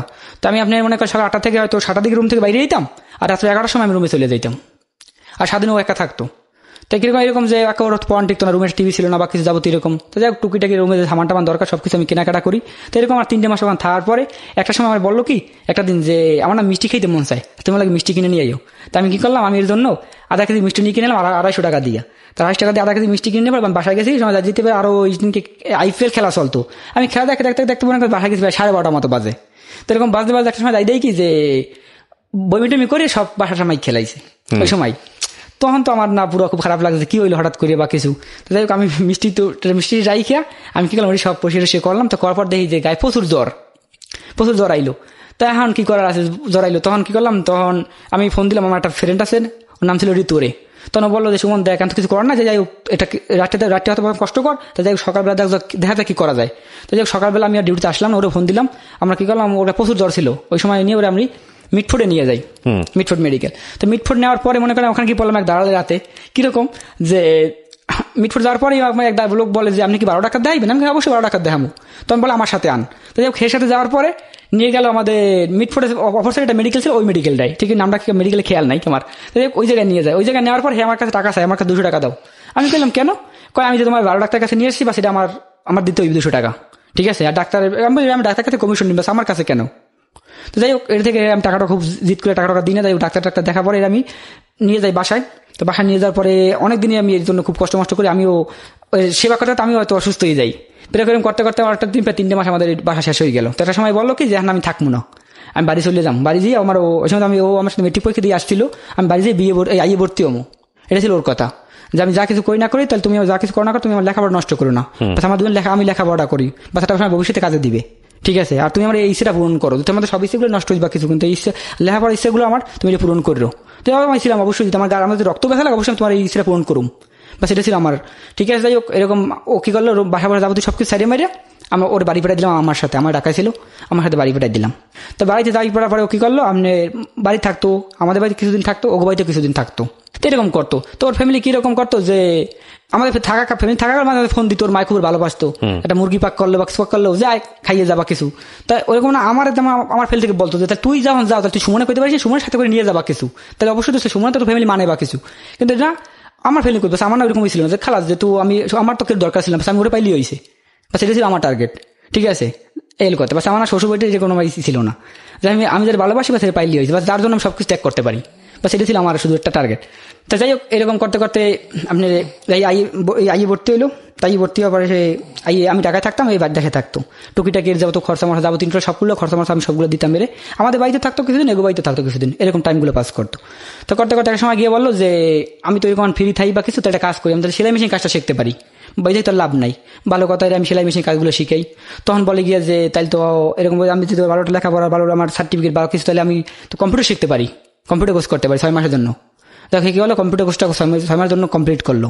তো এরকম করতে করতে এরকম সবগুলো করলো আর কি। তো করার সময় একটা সময় দেখা গেছে যেমন আইএ পাসটা করলো, তো আইএ পাস করার মাঝখান, আইএ পাস করা শেষ ওই সময় আমার বিদেশ যাওয়ার একটা সবকিছু সিদ্ধান্ত হয়, হ্যাঁ, যে আমি বাইরে চলে যাম। তো বাইরে যাওয়ার পরই দেখা গেছে গিয়ে যে আমি টাকা পয়সা একটা গিয়ে কিরকম যে কিভাবে ম্যানেজ করি, যে সবাই বলে যে যাওয়ার সময় সবাই বলে টাকা পয়সা কম বেশি দিব, কিন্তু একটা সময় আমি যাওয়ার পরে না কেউ কোনো টাকা পয়সা এরকম দিতে চায় না বা কিছু। তখন আব্বাই কি করলো, যে আমাদের একটা জমি ছিল, জমি নিয়ে খুব গ্যাঞ্জাম ছিল পাশে একটা জায়গাটা। আপনার বউয়ের পরিবার কি ততদিনে মেনে নিয়েছে? হ্যাঁ, ওরকম ওরে মেনে নিয়েছে, বাস আমার মানতো না। আচ্ছা আচ্ছা, এরকম আর কি। ও কন্টিনিউ আসা যাওয়া করতো, আমাদের বাড়ি থাকতো, বাড়িতে থাকতো, এরকম আর কি। টাকা পরে যাই হোক, বিদেশ আমি কি করলাম, বিদেশ যাওয়ার জন্য সবকিছু গুজ করলাম, টাকা পয়সা যাবতীয় সবকিছু কিরকম, যে সবাই বললাম টাকা পয়সা দিব, কিন্তু একটা সময় না কেউ টাকা পয়সা দিল না। তো আব্বাই জমিটা বিক্রি করে দেয়। তো জমিটা বিক্রি করে আব্বাই আমার জমি থেকে 1.5 লাখ টাকা দেয়। 1.5 লাখ টাকা দেওয়ার পর আর কিছু টাকা বিভিন্ন কাছ থেকে টাকা সুদ আনি। তো সুদ মতো এরকম আনার পর থেকে টোটাল আমি 5 লাখ টাকা জোগাড় করি। আমার ওখানে যাওয়ার প্রায় 4,70,000 টাকা লাগে সৌদি যাওয়ার কালে। তো 4,70,000 টাকাগুলো সব টাকাগুলো ছিল বিভিন্ন সুদের মুদের কায়দায়, বাস কেউ নগদ টাকা দিল না আমারে বা কিছু, শুধু আব্বাই আমার জমি বেশি 1.5 লাখ টাকা দিয়েছিল। আর এরকম কিছু এরকম টাকা যেভাবে ম্যানেজ করি, তো ম্যানেজ টাচ করার পর শেষে এর একটা কথা ছিল যে তুমি যদি বিদেশ যাও তো যাও, তো একটা আমার একটা শর্ত আছে। হ্যাঁ, বললাম যে বলো, যে তুমি যদি যাও তাহলে তুমি আমার বিএ অনার্স করাবা, হ্যাঁ বিএ অনার্স তুমি ভর্তি করাবা কিছু, ঠিক আছে, বা বিএ অনার্স এরকম যদি আমি ভর্তি হই তাহলে বেশি একটা খরচা নাই, বেশি খুবই কম খরচা, আর তাছাড়া ওইরকম না ক্লাসও করা লাগে না, আমরা 2 মাসে একবার ক্লাসে যাইতে হয় না বা কিছু, ঠিক আছে, তাহলে তো করলে সমস্যা নাই তোমার। হ্যাঁ ঠিক আছে, তাহলে অবশ্যই করো, আমি যাইতে পারি। তো যাই হোক, এরকম টাকা পয়সা সবকিছু সুদের মধ্যে বিভিন্ন রকম আনিয়ে 5 লাখ টাকা দিয়ে আনার পরে যেদিনকে আমি এর ফ্যামিলিতে কইতে যাই, ঠিক আছে, তোমার বাবি ছিল লগে, আমার মাই ছিল, আমার বুইনে ছিল, তখন এরা কি করলো, এই যেদিনকে কইতে যাবো ওই দিনকে রাত্রে আমার বললো কি যে তুমি আমার 1,000 টাকা দিও। হ্যাঁ, আমি বললাম 1,000 তুমি কি করবা? তখন কইতেছে কি 1,000 টাকা যদি আমার তুমি দাও, দেওয়ার পরে আমি টাকা দিতে আমি ফ্যামিলিতে রুমে আমি রাখি, রাখার পর তুমি সময় যাবা, ওই সময় যেন আমার আম্মাই তোমার হাতে দিয়ে দেয়, তুমি হ্যাঁ তুমি যেন বুঝতে পারো যে আমার আম্মাই দিস টাকাটা, আর এটা তোমার মা তোমার আম্মা যেন বুঝতে পারে, ঠিক আছে, বা কিছু মানে যে তোমার কাছে টাকা ছিল না বুঝতে পারে, বা সেরকম একটা কিছু। আর ওরা এতটাই আমি নর্মালটা ফ্যামিলি ছিল যে ওইরকম না 1,000 টাকা ওদের কাছে ওইরকম একটা ছিল না বিষয় বা কিছু। আর আপনার দেখা গেছে কি যে ওরা খুবই নর্মালটা ফ্যামিলি, কিন্তু ওরা না লেখাপড়া, ওরা সবাই লেখাপড়া পছন্দ করে, ফ্যামিলি সবাই লেখাপড়া পছন্দ করে খুবই, বাস এমন একটা কথা যে ওরা বিক্রি করে খাইতে রাজি কিন্তু লেখাপড়া ছাড়বে না, বাস এরকম একটা সিস্টেম। তাই ওখানে লেখাপড়া করে, তো এরকম করতে করতে আমি না বিদেশ চলে যাই। তো বিদেশে যাওয়ার পরে আপনার দেখা গেছে গিয়া যে ওখানে যাওয়ার পরে আমি মনে করেন যাওয়ার আগেই আপনার দেখা গেল কি যে টাকাটা অফিস আমি জমা করলাম। আমার অফিস ছিল আপনার ফকিরাপোল, হ্যাঁ ফকিরাপোল জহুরা হোটেল দোতলায় ছিল আমার এমবিসি। হ্যাঁ, ওই জায়গা থেকে আমি টাকাটা সবকিছু কন্ট্রাক্ট করার পরে যে সময় আমার কন্ট্যাক্ট ফর্ম দিল, তো কন্ট্যাক্ট ফর্মে আমি তবে এই জিনিসটা আমি সব কাছে একটু ক্লিয়ার করেছি কিরকম যে আমার তো হাজারো প্রবাসী আছে বা যাওয়ার সময় বা তখন যায় যে টাকা পয়সা জমার পরে টাকা পয়সা কিছু জমা দেওয়ার অবশ্যই কন্ট্যাক্ট ফর্মটা দরকার, কারণ কন্ট্যাক্ট ফর্মটা না কি করে দালালে দিতে চায় না, ঠিক আছে, যেমন টাকাটা যাবতীয় সবকিছু দেওয়ায় তখন কন্ট্যাক্ট ফর্মটা তারা হাতে দেয়, বাস এটা তাদের একটা মানে প্ল্যান ছিল, বাস এটা সব প্রায় কিছু লোকের ক্ষেত্রে এটা হয়, টাকাটা কমপ্লিট পর তারা কন্ট্যাক্ট ফর্ম দেয়। তো এরকম দেখা গেছে আমার ওইটা তাই করলো, টাকা কিছু দেওয়ার পরে মানে সবকিছু জমা করবো, আমার কন্ট্যাক্ট ফর্ম দিল। তো কন্ট্যাক্ট ফর্ম আমি দেখতে পাই পরে যে আমার বেসিক স্যালারি মাত্র 13,000 টাকা, মাত্র 13,000 টাকা, সৌদির 600 রিয়াল বেসিক স্যালারি, আর 8 ঘন্টা ডিউটি ছিল, কিন্তু 8 ঘন্টা ডিউটি আপনার 2 শিফটি, তা ওটা কন্ট্যাক্ট ফর্মে উল্লেখ করা ছিল না 2 শিফটি ডিউটি। কাজ কি ছিল? কাজ ছিল আপনার মসজিদ মাদ্রাসা ক্লিনার। ওকে, তো এরকম যাই হোক ওই কন্ট্যাক্ট ফর্মে উল্লেখ করা ছিল না যে 2 শিফট ডিউটি, টোটাল 8 ঘন্টা ডিউটি উল্লেখ করা ছিল, আর 600 রিয়াল বেতন ছিল, আর খানা খরচা যাবতীয় টোটাল খরচা ছিল কোম্পানির, এটা উল্লেখ করা ছিল কন্ট্যাক্ট ফর্মে। তো যাই হোক এটা নিয়ে সব কিছু করার পরে আমি চলে যাই বাইরে। তো বাইরে যাওয়ার পরে আমি মনে করেন যে ওখানে তারপরে আমি একটা আমার কাছে ফোন ছিল না, তো এই যে ফোনটা একটা ফোন কিনতেছিলাম, তো এই ফোনটা আমি নিয়ে যাই, তো এটাতে ছিল শুধু একটা বাটন ফোন, তাই অ্যান্ড্রয়েড ফোনটা আমি নিয়ে যাই। তো নিয়ে যাওয়ার পরেই কি করলাম, আমি প্রথম মাসে ওখানে সৌদি যাওয়ার পরেই প্রথম মাসে আমি 520 টাকা বেতন পাই সৌদিতে, 520 টাকা বেতন পাই। তখন ওয়াইফে কোথায় রেখে গেছেন? ওয়াইফ রেখে গেছে আমাদের সাথে ঢাকা। নিজের বাড়ি না শ্বশুর বাড়ি? না, আমাদের বাড়িতে। তাই যাই হোক আমি ওখানে থেকে 520 টাকা প্রথম মাসে বেতন পাই। প্রথম মাসে 520 টাকা বেতন পাওয়ার পরে তখন আমি কি করলাম, 5 মাসে 520 টাকা বেতন পাই, আব্বারে দিলাম 3000 টাকা, আর আমার ওয়াইফের জন্য 10,000 টাকা। কিছু দিলাম যে আমি তো প্রথম মাসে আসছি বা কিছু, আব্বা 3000 টাকা দিয়ে হয়তো মিলাদ পড়াইয়েন, আর তাছাড়া আর আমি যে আমার ওয়াইফের 10,000 টাকা সেটা আমার আব্বা জানে না। এটা আমি দিয়েছিলাম ফোন কিনতে, যে তুই কারণ একটা ফোন কিনো, কারণ ফোন ছাড়া তোর এরকম অডিও কলে তোর কথা কওয়া যায় না বা কিছু, ঠিক আছে, আর এরকম ইমো ছাড়া কথা কই এরকম পোষাইবে না, যদি এখানে ফোন দিয়ে ডলার দিয়ে ফোন দিতে হয়। তো যাই হোক এটা আমি একটা ফোন কিনে দিই। তো এরকম ফোন কিনে দেওয়ার পর থেকে মনে করেন যে আমি এরকম 520 টাকা বেতনে এরকম আমার বেতন আসলো প্রতি মাস, ওই মাস প্রথম মাসটাই। তো প্রথম মাসে আসার পর থেকে মনে করেন যে ভাই এমন একটা ডিউটি দিল যে 8 ঘন্টা ডিউটি, আপনি 2 শিফটই, যেমন সকাল 7টা বাজে আমি যাইতাম, সকাল 7টায় গেলে 10টায় রুমে আইতাম, আর 10টায় রুমে আসলে আবার 1টায় যাইতাম, সন্ধ্যা 6টায় আইতাম, যে বাইরে কাজ করতাম বাস, কোনো কিছু এরকম একটা কোনো ছিল না। আর আমার না ওরা আকামা দিল না, 9 মাস পর আমার দিল আকামা, আমি 9 মাস পরে আকামা পাইলাম। তো ওখানে যাওয়ার পরে আমি প্রথম থেকে সবার সাথে প্রথম যাওয়ার পর কিছুদিন যায় যে আমি বাংলাদেশ থেকে মাত্র 50 টাকা নিয়ে গেছিলাম সৌদিতে, সৌদি রিয়াল নিয়ে গেছিলাম। তো আমি 1000 টাকা এয়ারপোর্ট থেকে বাংলাইছিলাম, ওখানে মনে হয় সৌদি রিয়াল পাইছিলাম কত, সৌদি রিয়াল মনে হয় যে আমি প্রায় 35 টাকা না 40 টাকা পাইছিলাম এরকম। তো তারপরে আমি ওখানে যাওয়ার পরে এয়ারপোর্টে, সরি আমি তো কথা ভুলে গেছিলাম, এয়ারপোর্টে 2 দিন ছিলাম, আমার 2 দিনে এয়ারপোর্টে রিসিভ করতে হয় নাই, 2 দিন ছিলাম এয়ারপোর্টে বসা, এয়ারপোর্টে কোনো লোক রিসিভ করতে আসে নাই। তো এয়ারপোর্টে রিসিভ করতে না আসার কারণে দেখা গেছে গিয়ে যে এয়ারপোর্ট দিয়ে আমি কি খামু, তো আমি ওখান থেকে 15 টাকা একটা বার্গার কিনে খাই। আর আমার লগে একটা পুরনো লোক ছিল, তার বাড়ি ছিল, তার নাম ছিল জাহাঙ্গীর, তার বাড়ি ছিল কুমিল্লা। তো ওই লোকটা ছিল খুবই মানে চালাক আর কি, ওই লোকটা আরো কয়েক বছর থেকে গেছে সৌদিতে, বাসা যাবতীয় সবকিছু জানে আর কি। তো একটা লোকের সাথে বললো যে এই অবস্থা, আমাদের তো কোম্পানি নিতে আসছে না বা কিছু হ্যান, তাহলে ওই লোকটা কি করলো, তোমার কাছে টাকা কিছু নাই, তো ওই লোকটা আমার না 2 প্যাকেট রুটি কিনে দিল আমাদের। তো ওই রুটি মুড়ি আমরা দুজন খাইতাম, আর 2 দিন আমরা খুব এয়ারপোর্টে এরকম সময়গুলো কাটাই বা কিছু। তো একটা হঠাৎ করে আমাদের একটা সময় কোম্পানি গাড়ি আসে, কোম্পানি গাড়ি এসে আমাদের খোঁজ করে। তো খোঁজ করার পর আমরা যাই, তো যাওয়ার পরই মনে করেন ওই লোকটা খুব, ওই লোকের সাথে খুব লাগিয়ে যায়, তো বাসা জানে। তো বাসা জানার পরে তখন বলে যে দেখ আমি সরি হয়তো আমি বুঝতে পারি না যে তোরা আইসিস বা কিছু বাস এরকম, আর তখন আমি আসলে কিন্তু খুঁজতে পাই না, বাস এরকম হয়তো বাহানাগুলো দেখাইতো। তো যাই হোক এরকম করার পর আমি আমার যে প্রজেক্ট ছিল, আমার যে ক্লিনার প্রজেক্ট, বাস ওই প্রজেক্টে আমি আমার ডিউটি করা শুরু করে দিই। তো ডিউটি শুরু করার পরই মনে করেন দেখা গেছে যে প্রথম মাসে 520 টাকা বেতনটা পাওয়ার পরে তখন তো আমার মাথা ছিল যে এই 10,000 টাকা দিয়া 13,000 টাকা বেশি ছিল, সেদিন কি করবো, আমি 5 লাখ টাকা দিয়ে কি আমি আমার সুদের টাকাগুলো দিমু, না আমি আমার ওয়াইফের চালামু, না আমি আমার ফ্যামিলিতে দিমু, তাহলে তখন আমি কি করবো। বাস তখন আমি ওখানে তো যাওয়ার পর থেকে যে কান্দা শুরু হয়, পুরো ডিটেলস 4-5 মাস শুধু আমি কানতেই থেকে ও জায়গায়, যে এত টাকা দিয়ে কি করবো, এই কম টাকা দিয়ে কি করবো, বাস আমি কিভাবে ইনকাম করবো বা কিরকম, বাস ওরকম কোনো লাইন গেটও ছিল না। বাস যেহেতু আমি নতুন, তখন একটা লোকের সাথে আমার পরিচয়, ও আমাদের কোম্পানির লোকই, বাস ওর আমি এক বয়স, ও আমার সাথে 2-1 বছর ছোট হইতে পারে, নাম বাড়ি ছিল পাবনা।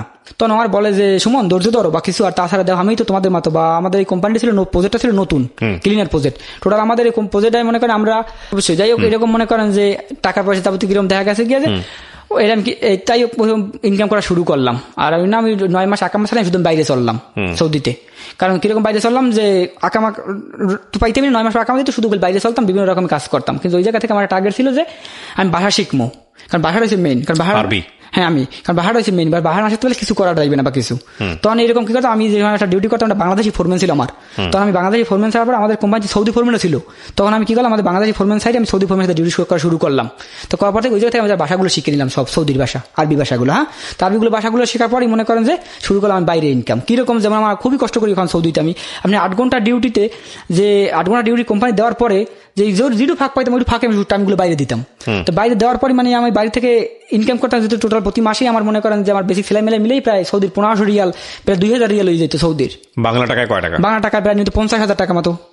কি করতেন? হ্যাঁ, এই টাকা মনে করেন আমি আমার ফ্যামিলিতে অর্ধেক দিতাম, অর্ধেক আমার ওয়াইফের দিতাম। অর্ধেক ওয়াইফের দিতাম? হ্যাঁ, অর্ধেক ওয়াইফের দিতাম, আর অর্ধেক আমার ফ্যামিলিতে দিতাম। আপনার ওয়াইফ লেখাপড়া করতো ওই সময়? হ্যাঁ, ওই সময় অনার্স করতো। আপনি লেখাপড়া করছেন ক্লাস 3 পর্যন্ত? হ্যাঁ, আমি ক্লাস 3 সময় ও বিএ অনার্স পড়তেছে। হ্যাঁ, বিএ অনার্স করতে। তাই যেহেতু আমার ফ্যামিলি শুধু হাজারবার বলতো যে ওর লেখাপড়া করাইস না বা কিছু হ্যান থাকবে না বা হ্যান, কিন্তু বাস আমার বিশ্বাস ছিল তার প্রতি, তাই আমি এতটাই বিশ্বাস করতাম খুবই আমি তার বিশ্বাস করতাম। আর সব দিকে মানে কোনো সময় আমার বলতো অন্য কেউ যে না এই কাজটাও করছে, আমার কোনো বিশেষ হইতো না, সেটা এরকম বিশ্বাস করতাম। তো এরকম করে সৌদি আমি ওখানে খুব কষ্ট করি। তো কষ্ট করা শেষ দেখা গেছে গিয়ে যে প্রতি মাসে যে টাকা হয় সে টাকাটা আমি অর্ধ করে দিতাম, অর্ধ আমি, কিন্তু ওখানে এতটা এরকম কষ্টগুলো করি যে কষ্টগুলো আমি বলে আমার চোখের পানি পড়বে। তো ওখানে টোটাল আমি 3 বছর আমি এরকম থাকি সৌদিতে। 3 বছর থাকার পরে মনে করেন যে একটা সময় দেখা গেছে কি যে কিছুদিন আমি ধরা খাওয়ার কিছুদিন আগে আর কি, তো কিছুদিন ধরা খাওয়ার কিছুদিন আগে আমি বললো কি যে তুমি যে ইমুডো চালাও না, তোমার ইমুডো দাও আমি হ্যাক করিয়ে চালাই, আমার বললো। তো আমি বললাম যে তুমি আমার ইমুডো হ্যাক করবা কেন? কইছে কি তোমার কি কোনো সমস্যা? আমি কইছি না, আমার ইমো যদি আমার ওয়াইফ হ্যাক করতে আমার কোনো সমস্যা নেই, আমার তো ফোন দিবে কোনো বাইবে যায় ফোন দিবে, কোনো মেয়ে তোমার ফোন দিবে না, ঠিক আছে? তখন এই করলো আমার ইমোটা হ্যাক করলো। তো আমার ইমোটা হ্যাক করার পরেই আমার ইমোটা প্রায় হ্যাক করে চালাইতে আছে, আমি কার সাথে কথা কই, যাবতীয় কার কাছে টাকা পাঠাই, টোটাল আমার ফ্যামিলি যাবে সবকিছু জানতে পারে বিষয়টা, বিষয়টা জানতে পারে। তো ইমোটা হ্যাক কিন্তু আমার বন্ধু বান্ধব এগুলো ফোন দিত, কিন্তু ফোনগুলো যখন আমার ইমোগুলো আমার বন্ধ থাকতো, আমি বাইরে কাজ করতাম, মোবাইলটা আমি রুমে রেখে যাইতাম, কারণ আমি সাথে ওখানে বিভিন্ন কাজ করতাম, এই জন্য আমি ফোনটা আমি রুমে রেখে যাইতাম, কারণ পানি মানে বিভিন্ন কাজগুলো করতাম, নিতাম না, ফোনটা রুমে রেখে যাইতাম। যখন আমি ইমোটা বন্ধ পাইতা তখন এই ফোনগুলো আমার ওয়াইফের কাছে যাইতো, আমার ফ্রেন্ডগুলো তারা ফোন দিত। তো এরকম সময় গিয়া যে একটা সময় ওদিনকে ছিল ন্যাশনাল ডে, খুবই আমার নসিবটা খারাপ। তো ওদিনকে আমার রুম পার্টনার ছিল আমার 3 জন, আমার রুম পার্টনার একটা ছিল রাশিদুল, একটা ছিল খাইরুল, 3 জন রুম পার্টনার ছিলাম। তো আমার 3 জনই শুধু কোম্পানি ডিউটি বাইরে ইনকাম করতাম। তো আমার 3 জনই বাগযোগ করিয়া আমার রুমে আমাদের কোম্পানিতে খানাগুলো আমি খাইতে পারতাম না, খুবই খারাপ খানা ছিল। তো যাই হোক এরকম আমার পাক শাক করে রুমে খাইতাম, কিন্তু রুমে না পাকানোর মতো কোনো অ্যালার্ট ছিল না যে রুমে পাক করতে পারি বা কিছু এরকম। তো রুম সিকিউরিটি ছিল, কারণ সিকিউরিটি করতো যে আমরা যদি রুমে পাক করতাম তাহলে জরিমানা করতো, এটা সিকিউরিটি করতো। তো এরকম করতে করতে মনে করেন জায়গা আছে গিয়া যে বাইরে একদিন ন্যাশনালে ছিল, আমরা কি করলাম ওদিনকে কোম্পানি ডিউটি ছিল, কিন্তু কোম্পানি ডিউটি আমরা যাই নাই, কারণ ওভার টাইম, কারণ 2 ঘন্টা ওভার টাইম কেউ করতো না বা কিছু, সেখানে বাইরে ইনকাম করতো সবাই। তো যাই হোক আমরা ডিউটি যাই না জানে, ওইদিনকে আমি বললাম খাইরুলের যে আরে আমার ওয়াইফের সাথে সবসময় ফোনে কথা বলতাম, 24 ঘন্টার সাথে ফোনে কথা হইতে পারতো, ওইদিন আমি এর সাথে ফোনে কথা বলার সে এক সময় বললো কি যে এখন তো আসলে নামাজ পড়ুম বা এখন বৃষ্টি হয়তো কথা বলতে পারবো না, ঠিক আছে তাহলে একটা কাজ করো, যে ভালো থাকো সকালে আল্লাহ সকাল কত হইবে, আমার সাথে কথাটা কইলো। তো কথাটা করার পরে আমি বললাম তো ঠিক আছে। তখন এই কথা শেষে আমি বললাম, আমি খাইরুল আবার বললাম যে রুম পার্টনার খাইরুল আজকে তো হয়তো রুমে আসলে পাক করি, কি পাক করুম? তখন বলো কি সুমন তো একটা পাতা কবি তুই পাক কর। তাহলে আমি কি করলাম, ওই পাতা করে পাক করতে বই। তো পাক করতে বলার পরে পাতা করে পাক শেষ হয়ে যায়, কতক্ষণ পর দেখি খাইরুল রুমে নাই, ও চলে গেছে বাইরে কাজের জন্য চলে গেছে। আর রাশিদুল আমার ছিল, রাশিদুল বাড়ি ছিল কুষ্টিয়া। তো ও দেখলাম ওর জিজ্ঞাসা রাশিদুল বাইরে যাবি কাজের জন্য, ওকে সময় কাজে যায় তুলে আমি ডাইকে নিয়ে যাম সাথে করিয়া। আর ও টাস খেলাই, তো ওকে ঠিক আছে তুই পাক কর, আমি টাস খেলাই, তোর পাক শাক দুদিন একসাথে যাবো। যাই হোক আমি পাক শাক করা শেষে ও টাস মাস খেলাইলো। পরে কি করলাম, আমি রুম থেকে খাইতে আর 2 দিন একসাথে আমরা বাইরেই গেলাম, আর খাইও লাগে গেছে 3 জন। তো যাওয়ার পরে ওই দিনকে মনে করেন যে কাজের জন্য যেহেতু আমি বাইরে মানে এমন খুব কষ্টগুলো করতাম, যেহেতু আমি ভিক্ষা করে ওইরকম দাঁড়াইতো তো কাজের জন্য বাইরে, সেম এরকম দাঁড়াইতো তো কাজের জন্য। তো কাজের সেম এরকম দাঁড়াবার পরে মনে করেন দেখা গেছে গিয়ে যে একটা গাড়ি এলে তো ওরা ভাষা কইতে পারতাম না, আমি ভাষা কইতে পারতাম, হ্যাঁ যে তুই কি কাম করাবি, বাস ক ঘন্টা করাবি, কয় টাকা দিবি, ঠিক আছে, বাস এরকম আমি কন্ট্যাক্ট করতে পারতাম। তো যাই হোক আমি আরবি ভাষাগুলো সব পারি। তো কন্ট্যাক্ট করার পরে ওকে করতো কি যে আপনি কইছে যে 2 ঘন্টা কাম করাম, 2 ঘন্টা আমি 30 টাকা দেবো, ঠিক আছে যাবি কিনা, বাস এই কাজ করামো, কিছু রুম তারতিব করামো, সামানটা মানে জায়গায় 2 জায়গায় ছড়ামো বা কিছু এরকম বলতো। তো আমি যাইতাম। তো এরকম কথা ওই দিনকে ন্যাশনাল ছিল, ওই দিন কি মনে করেন যে হঠাৎ করে রুমে একটা রোডে বেশি লোক ছিল না, রোডে কিন্তু গাড়িও ছিল না, ঠিক আছে।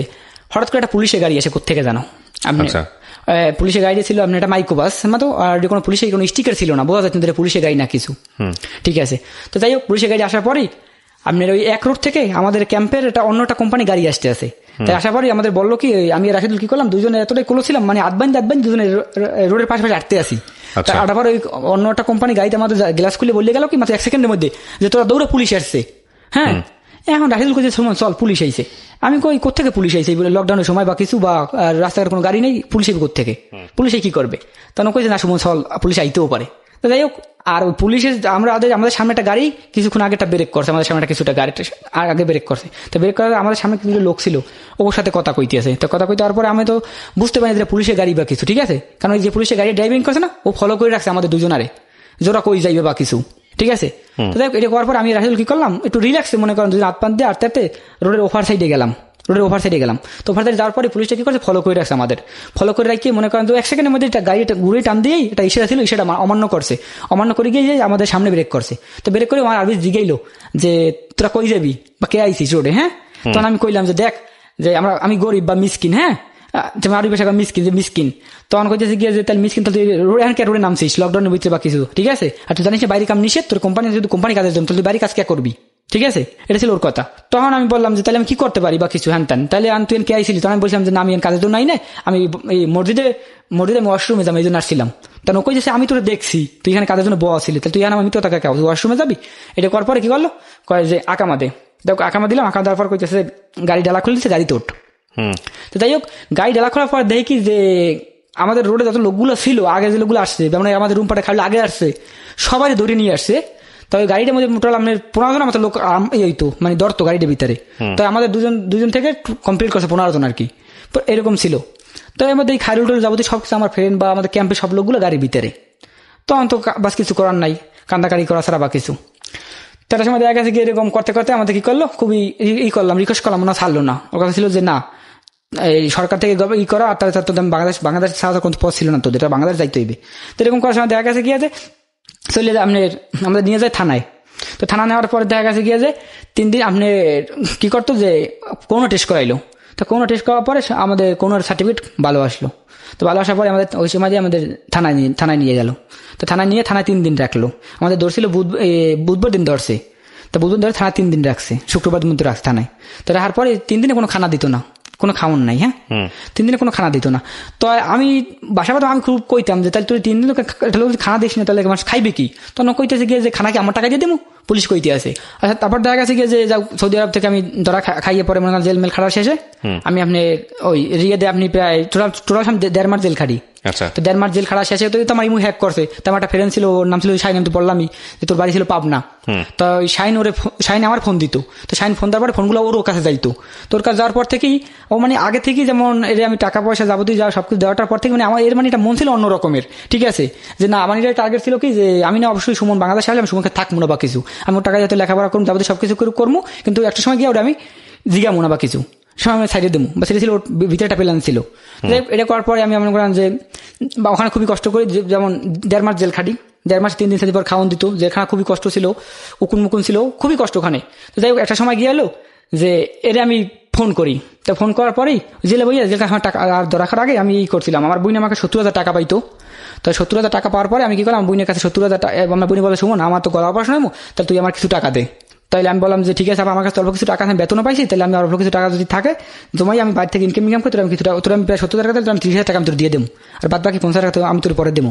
তো দেওয়ার পরে আমি যে টাকা যাই জমাই টাকাগুলো আমার রুমে রাখি, টোটাল আমি 1170 রিয়াল সৌদির রুমে রাখি। হ্যাঁ, আর আমার রুমে যত সামান টামান ছিল, মোবাইল টোবাইল সবকিছু আমি রুমে ছিলাম, শুধু আমি একটা সিরে পেনে আমি যেরকম বাইরে ইনকাম করতাম ওইরকম আমি ধরা খাই এরকম জেলে থাই। তো তারপরে কি করলাম, আমার একটা ছিল ফোরম্যান ছিল, যার নাম ডিউটি করতাম, ফারুক ভাই তার নাম। তার আমি ফোন দিলাম যে ফারুক ভাই আমি তো হয়তো বাংলাদেশে যাবো বা কিছু, আর এই সামানটা যা রুমে আসলে আমি হয়তো পাবো না, তাহলে দেখা গেছে গিয়ে যে আপনি একটা কাজ করেন, আমি আমার লকারের ভিতরে টাকা রাখি 70 রিয়াল টাকা, ঠিক আছে, আর আমার একটা মোবাইল কিনছিলাম অল্প কয়েকদিন 3 দিনে একটা মোবাইল কিনতেছিলাম না, এই মোবাইল দিয়ে। তখন ফারুক ভাই কইছে গিয়েছে সুমন একটা তোমার ওয়াইফের নাম কি সোনিয়া? আমি কইছি আপনি ছিলেন কিভাবে? তোমার ওয়াইফ কি তোমার ইমু হ্যাক করছিল? আমি কই তাহলে তোমার ওয়াইফের সাথে আমার লাগে মেসেজ সেটিং এ কথা হয়েছে। হ্যাঁ, তো তোমার ওয়াইফ জিজ্ঞাসা করছে যে সুমন কই আছে বা হ্যানতেন, আর সুমন রুমে কি রাখছে না রাখছে। তখন আমি বললাম যে সুমন রুমে হারা গিয়েছে 1170 রিয়াল, বা সেটা হারাই পাইবে, আর অন্য কিছু পাইবে না। ঠিক আছে, তখন বলো টাকাটা আমার কাছে পাঠান, তোমার ওই কথা কইছে। তখন আমি বললাম যে ফারুক এটা কাজ করেন, আমার তো জেলখানা চলতে খুব কষ্ট, তাহলে জেলখানা আমার কাছে মাত্র 3 টাকা ছিল, আপনি আমার 200 টাকা জেলখানা বিকাশে পাঠান, আর বাদ বাকি টাকাটা আপনার কাছে রাখেন, কারণ আমার ফ্যামিলিটি এতটাই গরিব ছিল যে আমি যে এয়ারপোর্ট থেকে যে আমার নিতে আইবে এই টাকাটা ওর কাছে নাই, বা সেই কথা আমি একটু কিছু মিত্ররা বলছিলাম। বলাটার পর মনে করেন দেখা গেছে গিয়া ফারুক ভাই কি বললো, আমার এই 200 টাকা জেলখানা পাঠাই দিল। তো জেলখানা পাঠাই দেওয়ার পরে আমি শুধু ওই জেলখান থেকে শুধু 200 টাকা দিয়ে ফোনে কথা কইতাম। তো ফোনে 200 টাকা থেকে তোমাদের ফোন করলে আপনি প্রায় 5 টাকা লাগিয়ে যাইতো বাংলাদেশে ফোন করলে, কারণ একটা জেলখানাটা ব্যবসা ছিল, যাদের কাছে মোবাইল ছিল কাছ থেকে। তো এরকম করে 200 টাকা কতদিন কথা কওয়া যায়। তাই একটা সময় ফারুক ভাই ফোন দিয়ে করলাম যে পরে আমার ওয়েবসাইটে আমি সরাসরি যোগাযোগ করতাম। তো কবার তোমার খালি একটা জিনিসই বলতো, তুমি বাংলাদেশে কবে আসবা, বাস তোমার বাংলাদেশ কবে পাঠাইবে, শুধু এই কথাই ছিল। আমি যদি বিকেতাম ভালো আছো কিনা, খাইছো কিনা, বাকি এই কথা উত্তর দিত না, বলতো তুমি বাংলাদেশে কবে আবা, বাস তোমার কবে পাঠাইবে, বাস এই কথাগুলো যদি জান। তখন আমি বললাম যে কবে পাঠাই তা তো আমি জানি না, ঠিক আছে, বাস আল্লাহ জানে, বাস নসিবে কবে বাংলাদেশ দেখবো বা কিছু, ঠিক আছে, বা এরকম কিছু বলতাম। আর এখন খুবই আমি কষ্ট করতাম। তো একটা সময় আমি জেলখানাতে তো কান্দাকাটি করতাম, বাস ওই দিনকে যেদিনকে আমি টিকিটটা পাই, বাস ওই দিনকে আমি বেশি কান্দাকাটি করি। কিন্তু কিরকম যেদিনকে আমি বুঝতে পারি যে আমার মনেই বলছে যে না ওজন একটা কিছু করছে, এরকম কিছু মন থেকে আমার একটা কষ্ট লাগতেছে বেশি। মানে খারুল কি করলো আমার খুব বুঝাইলো যে সুমন কি হয়েছে না হয়েছে, বা এরকম কে কান্তা করিস। আমি বললাম যে ভাই সত্য কথা তোর আমি বলি যে না ওটা কিছু করছে, বাস এরকম কিছু, বাস আমার কেমন মন থেকে কইতে আছে। দেখো এই সময় ওই দিনকে কি করলাম, আমি টিকিট পেলাম। তো টিকিট পেলাম দুপুর 2টার সময়, টিকিট পেলাম। আমার 440 জন বাংলাদেশে আমার টিকিট পেয়েছি জেলখানা থেকে। তো ওর মধ্যে আমার টিকিটটাও ছিল। তো আমি কি করলাম, আমার একটা লোক ছিল, নাম ছিল শামীম ভাই বললাম বিষয় শামীম ভাই আমি তো টিকিটটা পাইছি, তো আমি আমার একটু ওয়াইফে জানাইতে পারি, বা আমি একটা ফ্যামিলির জানাই, কারণ আমার মায়েরা খুব টেনশন, আমার আব্বা পুরো কান্দাকাড়ি করে। তখন কিন্তু আমার জেলখানায় ছিলাম। তখন কি করলো যে আমি টিকিটটা পাইছি মতনই মনে করেন আমি আমার মায়ের 1 মিনিট ফোন দিলাম যে মা আমি তো টিকিটটা পাইছি, আমি বাংলাদেশ আইতেছি বা কিছু, ঠিক আছে। আর আমি আমার ওয়াইফের ফোন দিতে পারি না, কারণ ফোন টাকা ছিল না। কারণ আমি জানি যে তো অবশ্যই আমার মা জানাই আমার ওয়াইফের যে সুমন আইতেছে বা কিছু, তো খুশি হইবে বা কিছু, ঠিক আছে, শুনলে বা কিছু। যাই হোক, এটা আমার মায়, আমি কথা বলা টিকিটটা পাই। তো টিকিটটা পাওয়ার শেষে কি করলো যে আরেকটা কথা আমি তো হয়তো ভুলে গেছিলাম, যে টাকাটা কাছে ছিল, ফারুক ভাইয়ের কাছ থেকে ফোন দিয়ে টাকাটা নিয়ে নেয় আমার ওয়াইফে, যে সুমনের টাকাটা আমার দিয়ে দেন, ঠিক আছে। তো ফারুক ভাই কি করে, বলে যে ঠিক আছে, তাহলে আমি সুমনের কাছে জিজ্ঞাসা করি লই দেয় যে সুমন তোমার টাকা কি আমার ওয়াইফের দিব কিনা বা কিছু। তখন এর লাগে আমার কিছু কথা হলো, এই বলে যে ঠিক আছে, ফারুক বলছে টাকাটা অবশ্যই আমি আনি, কারণ একটা সময় দেখা গেছে যে রাত 2-3 বাজে তোমার ফ্লাইট করাই দিবে, ঠিক আছে। তখন দেখা গেছে ফারুক ভাই ডিউটি থাকবে, রুমে থাকবে, এখন ঠিক নাই, তখন তুমি টাকা পাবা কেমনে। তাতে একটা কাজ করো, টাকা আমার কাছে ফারুক ভাই পাঠাইতে কও, তুমি আর পরে টাকা আমার কাছ থেকে নিও। হ্যাঁ, তখন আমি বললাম যে ফারুক ভাই ঠিক আছে, আমার ওয়াইফ টাকাটা চাইতেছিল, আমার ওয়াইফের টাকাটা দিয়ে দেন। তো কি করলো, ফারুক ভাই টাকাটা আমার ওয়াইফের দিয়ে দিল। তবে দিয়ে আমার ফোন দিল, সুমন তোমার ওয়াইফের টাকাটা দিয়ে দিয়েছি, তোমার ওয়াইফের টাকাটা বুঝতেও পাইছে, সবকিছু প্রমাণ আমার কাছে আছে, এমনকি আমি কোম্পানির দিয়ে দেখাইছি যে সুমন টাকা আমি খেয়ে নেই, সুমন টাকা বাংলাদেশে পাঠাইছি, এটাই বলছে ফারুক ভাই, ডকুমেন্টগুলো ফারুক ভাই আমার দিছে। তো যাই দেওয়াটার পরে আমি এর একটা দিন বললাম যে এতদিন জেলখানায় ছিলাম, বাস একটা মিনিট আমার ফোন করতে পারতাম, আমি তো এতদিন জেলখানায়। তখন বলে আমার কাছে টাকা নাই। আমি কই টাকা নাই, তাহলে কালকে তো তুমি প্রায় বাংলাদেশ প্রায় 18,000 মতো টাকা পাইলা, তো টাকা তুমি কি করলা। ফারুক ভাই দিল, কইতেছে গিয়া কি যে হে টাকা আমি করেছি, সব টাকা উড়ে গেলাইছি, বিকাশে ব্যালেন্সে রাহি নাই। তখন আমি বলছি কি বিকাশে ব্যালেন্সে কে রাখো না, একটা সময় আমার কোন সময় আমি বাংলাদেশে আসি, তখন তুমি আবার বাজারে যাবো, তুমি আবার কি বিকাশ করবো, তাহলে তোমার ব্যালেন্স থাকে তুমি ট্রান্সফার করতে পারো টাকাগুলো। তখন কইছে না, আমি কোন টাকা রাখি না, এমনকি আমার সব টাকাগুলো তুলিয়ে লাইছি। ভালো কথা, তুলিয়ে লাইছি, আমি কিছু বলিও নাই। আমি টিকিটটা পাওয়ার পরেই মায়ের ফোন টোন দিয়ে বলার পরে আমি বাংলাদেশে আসি। তো বাংলাদেশে আসার পরই মনে করেন বাংলাদেশে আমি 3:45 আমি বাংলাদেশে আসি। 3:45 বাংলাদেশে আসার পরই আমি এয়ারপোর্ট নামে সেনাবাহিনী ফোন থেকে ফোন করি। হ্যাঁ, তখন কইতেছে কি তুই বাংলাদেশে আইসিস, তুই বাংলাদেশে আইসিস। আমি তো মনে করি তুই মরছিস, তুই মরিস না, আমার ওয়াইফ কইতেছে। ফার্স্ট ডায়লগ ছিল এটা? হ্যাঁ, ফার্স্ট ডায়লগ ছিল। কত বছর পর বাংলাদেশে আসলেন? 3 বছর পরে। 3 বছর পর এসে এই পাইলেন তুই মরছিস নাই, তুই বাংলাদেশে আইসিস, তুই মরিস না, তুই মরছিস। তখন আমি বললাম যে হঠাৎ করে কথা কে ওই এরকম কথা কে কও বা কিছু। তখন কইতেছে তুই জানিস না এটা শিক্ষিত মেয়ের রুচি কি, এটা শিক্ষিত পোলা।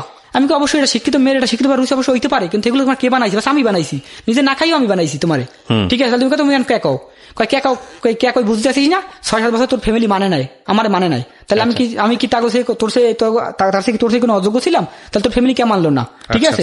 তখন আমি বিষয় বলছিলাম যে তুমি যে আমার সাথে আসছিলা, তোমার ফ্যামিলি আমার মানছিল না, আর আমার ফ্যামিলি নাও মানো, আমি তো আসি, তাহলে তোমার ফ্যামিলি কথা এমন কে লাগবে, তোমার ফ্যামিলি এই বিষয়ে আমার ফ্যামিলি লাগবে, ফ্যামিলির সাথে তোর সাথে থাকা যায় না বা কিছু, আর ভালো লাগে না থাকবো, আমি তো আমি ডিভোর্স করবো। তো এটা করার পরই মনে করি আমি অত অসুস্থ হয়ে যাই, অসুস্থ হয়ে যাওয়ার পরে সবকিছু শোনার পরে আমি মনে করেন মানসিক অসুস্থ হয়ে সেনাবাহিনী কি বল আমার দিনকে ওই সময় কোয়ারেন্টাইন নিয়ে এলো 14 দিনের। 14 দিন কোয়ারেন্টাইনে আসার পরেই আমি মনে করেন যে কোয়ারেন্টাইন আইসি একটু ফিরে মিরে একটু ফোন করি, রিল্যাক্স ভাবে ফোনটা করি। তো ফোনটা করার পর এই ফোনটা দেখি শুধু ফোনটা শুধু উইটিং দেখি। তো উইটিং দেওয়ার পরে শুধু একটা ফোন দিয়েই দেখেছি শুধু আমার কাছে খারাপ ব্যবহার করে, তুই কে ফোন দিছিস, তোর ফোন দেওয়ার কোনো অধিকার নাই বা হ্যান ত্যান, ঠিক আছে, এরকম কিছু তো কিছু করতো বাসা। তখন এরকম করতে সময় গিয়ে 14 দিন যে সময় আমার কি শেষ হয়ে গেল, আর আমি আমার বাড়িতে বিষয়টা জানাইলাম বা কিছু, মানে শুধু একটা কথাই বলে যে বিষয়টা আমি তোমার আগেও কইছি, বাস আমার কথা বিশেষ করো নাই, ঠিক আছে, তাহলে এখন আমার কি করার আছে, ঠিক আছে, আমরা এমনকি সবকিছু না করছি, আমার কথাগুলো হনো নাই, তাহলে নিজের পায়ে নিজে কুড়াল মারছো, বাস আমরা কি করুম, এটা ছিল আমার ফ্যামিলির কথা। যাই হোক, আমি কি করলাম এরকম করতে করতে একটা সময় আসি বাংলাতে, আপনার ওই যে কোয়ারেন্টাইনের শেষে আমি কি করলাম বাড়িতে আসি।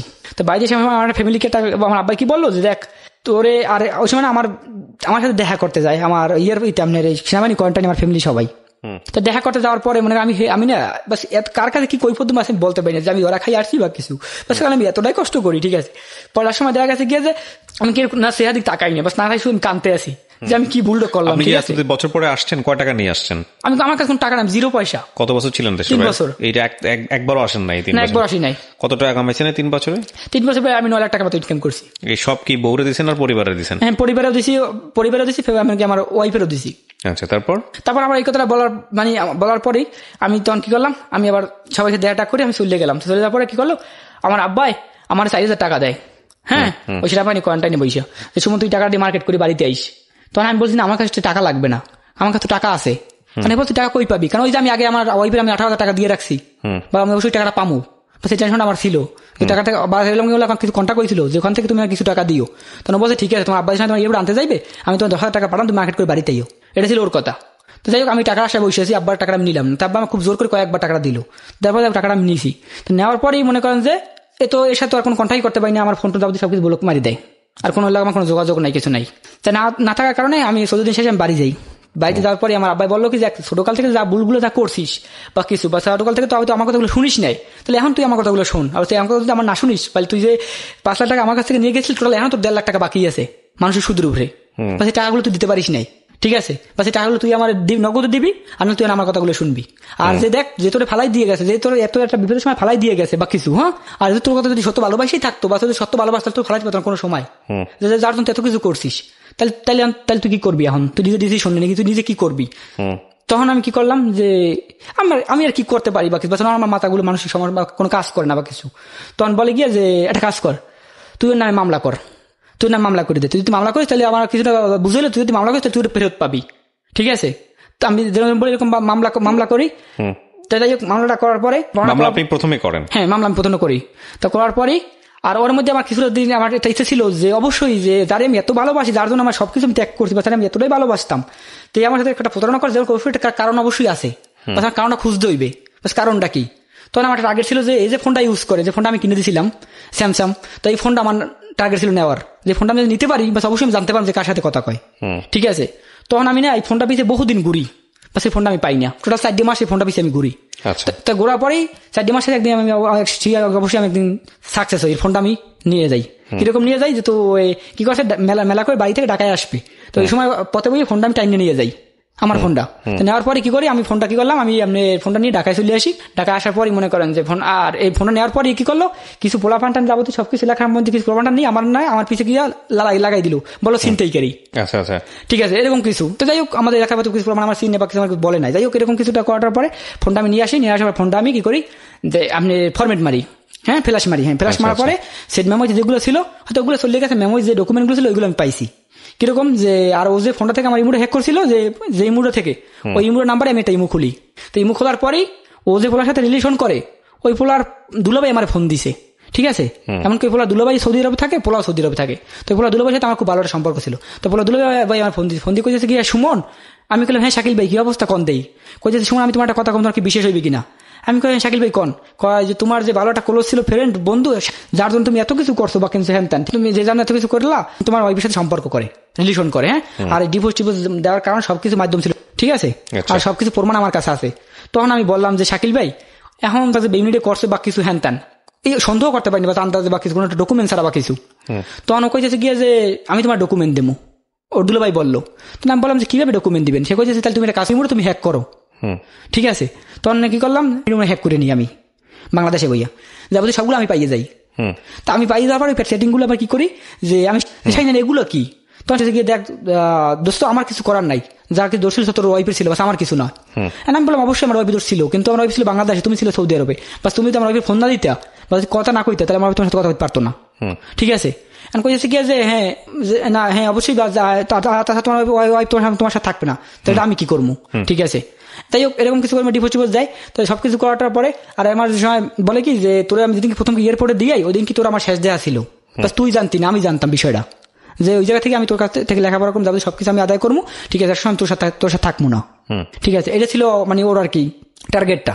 তো যাই হোক এটা করার পরে যেহেতু ওর ফোনটা আমি নিয়ে যাই, তো নিয়ে যাওয়ার পরে ও কি করলো, ওর ফ্যামিলির কথা মতো আমার নামে একটা মামলা দেয়। আপনি মামলা দেওয়ার পরে হেও মামলা দেয়? হ্যাঁ, মামলা কত সালে মামলা হলো? মামলা হলো আপনার যে 20 সালে, আপনার 21 সালে। আচ্ছা, আপনি মামলা দিলেন কয় সালে? আমি মামলা 21 সালে, ও দিয়েছে 21 সালে। আচ্ছা, আপনি কিসের মামলা দিয়েছেন? আমি মামলা দিয়েছিলাম এরকম যে আমি আপনার ও আমার কাছ থেকে টাকা পয়সা যাবতীয় সবকিছু আমার কাছে নিয়ে যায়, নিয়ে সময় ভালো লাগানো থাকবে না, আমার ডিভোর্স করে দেয়, এইটা উল্লেখ ছিল। তো ও কি একটা মামলা দিল আমার নামে, সিনথেটিক একটা মামলা দিল, ওই যে ফোন নিয়ে গেলাম এই জন্য সিনথেটিক একটা মামলা দিল, আর একটা মামলা দিল কি আপনি সাদাবাস, দুইটা মামলা দিল। তো এরকম বর্তমান অবস্থায় হয়তো সাদাবাজ আপনি কি করলো যে পুলিশ আমাদের দেশে আসলো, ইনকোয়ারিতে আসলো, তো সবার খুঁজলো যে না পোলা ভালো বা কিছু, তারপরে সবকিছু আর হেও বিষয়টা জানলো যে না নিজের ব্যক্তিগত ফ্যামিলি ব্যাপার বা কিছু, ঠিক আছে? তখন ওই পুলিশ কি করলো যে বললো যে কয়েকবার বললো আমার আব্বারেও বা সুর আব্বারেও বললো যে নিজে তৈরি করে তার কোন দ্বন্দ্ব করে লাভ না বসে কিছু, তাইলে একটা কাজ করে আমরা মিলে জিলেই দিই, ঠিক আছে, মানে মিলে জেলে দিই। কারণ কত লিখে যে আমার কথা আমার আব্বা কাছে যে অবশ্যই মিলমু, আমার ফোলা যে যা খাইছে যেটা খাইছে ওটা খাইয়ে ফেলাইছে, যেটা আছে অটুকু আমার ফেরত দিয়ে দিক, অবশ্যই আছে, ওর তাহলে আমি মিলে যাম, তার সমস্যা নাই। আর এই বিষয়গুলো আমি না আপনার ওইটা আমি এগুলো ওর কাছ থেকে এরকম কিছু চাইতাম বা চাইও না বা কিছু না, কিন্তু আমার ফ্যামিলির কাছ থেকে পরিস্থিতি শিখে বা সেরকম হয়তো কওয়া লাগে বা কিছু। কারণ আমি যদি একটা জিনিস বলতাম যে না ওরা আমি এতটা ভালোবাসতাম, ঠিক আছে, বাট আমি এত কিছু করছি যার জন্য আমার জীবনটা আমি শেষ করছি, বর্তমানে আমার জীবনটা শেষ, বর্তমানে আমি একটা মানসিক সমস্যার মধ্যে, যেমন নেশা মেশা যাবতীয় সব দিক দিয়ে, ঠিক আছে, কারণ এর জন্য আমার লাইফটি বাদ হয়ে গেছে। কারণ কত যে আমি এতটা ভালোবাসতাম যারে বুঝাইতে পারতাম না বা কিছু, ঠিক আছে, কিন্তু একটা সময় না আমার সাথে কি একটা বেইমানি করলো, ঠিক আছে, এই আর কি। আমি সহজ ভালোবাসতাম, সবসময় আমি বিশ্বাস করতাম।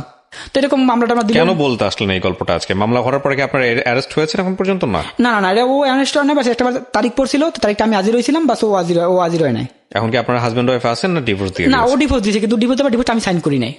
কতদিন আগে ডিভোর্স দিয়েছে? ও ডিভোর্স দিয়েছে আপনি প্রায়, ও ডিভোর্স দিয়েছে জানুয়ারি মাসে। হ্যাঁ।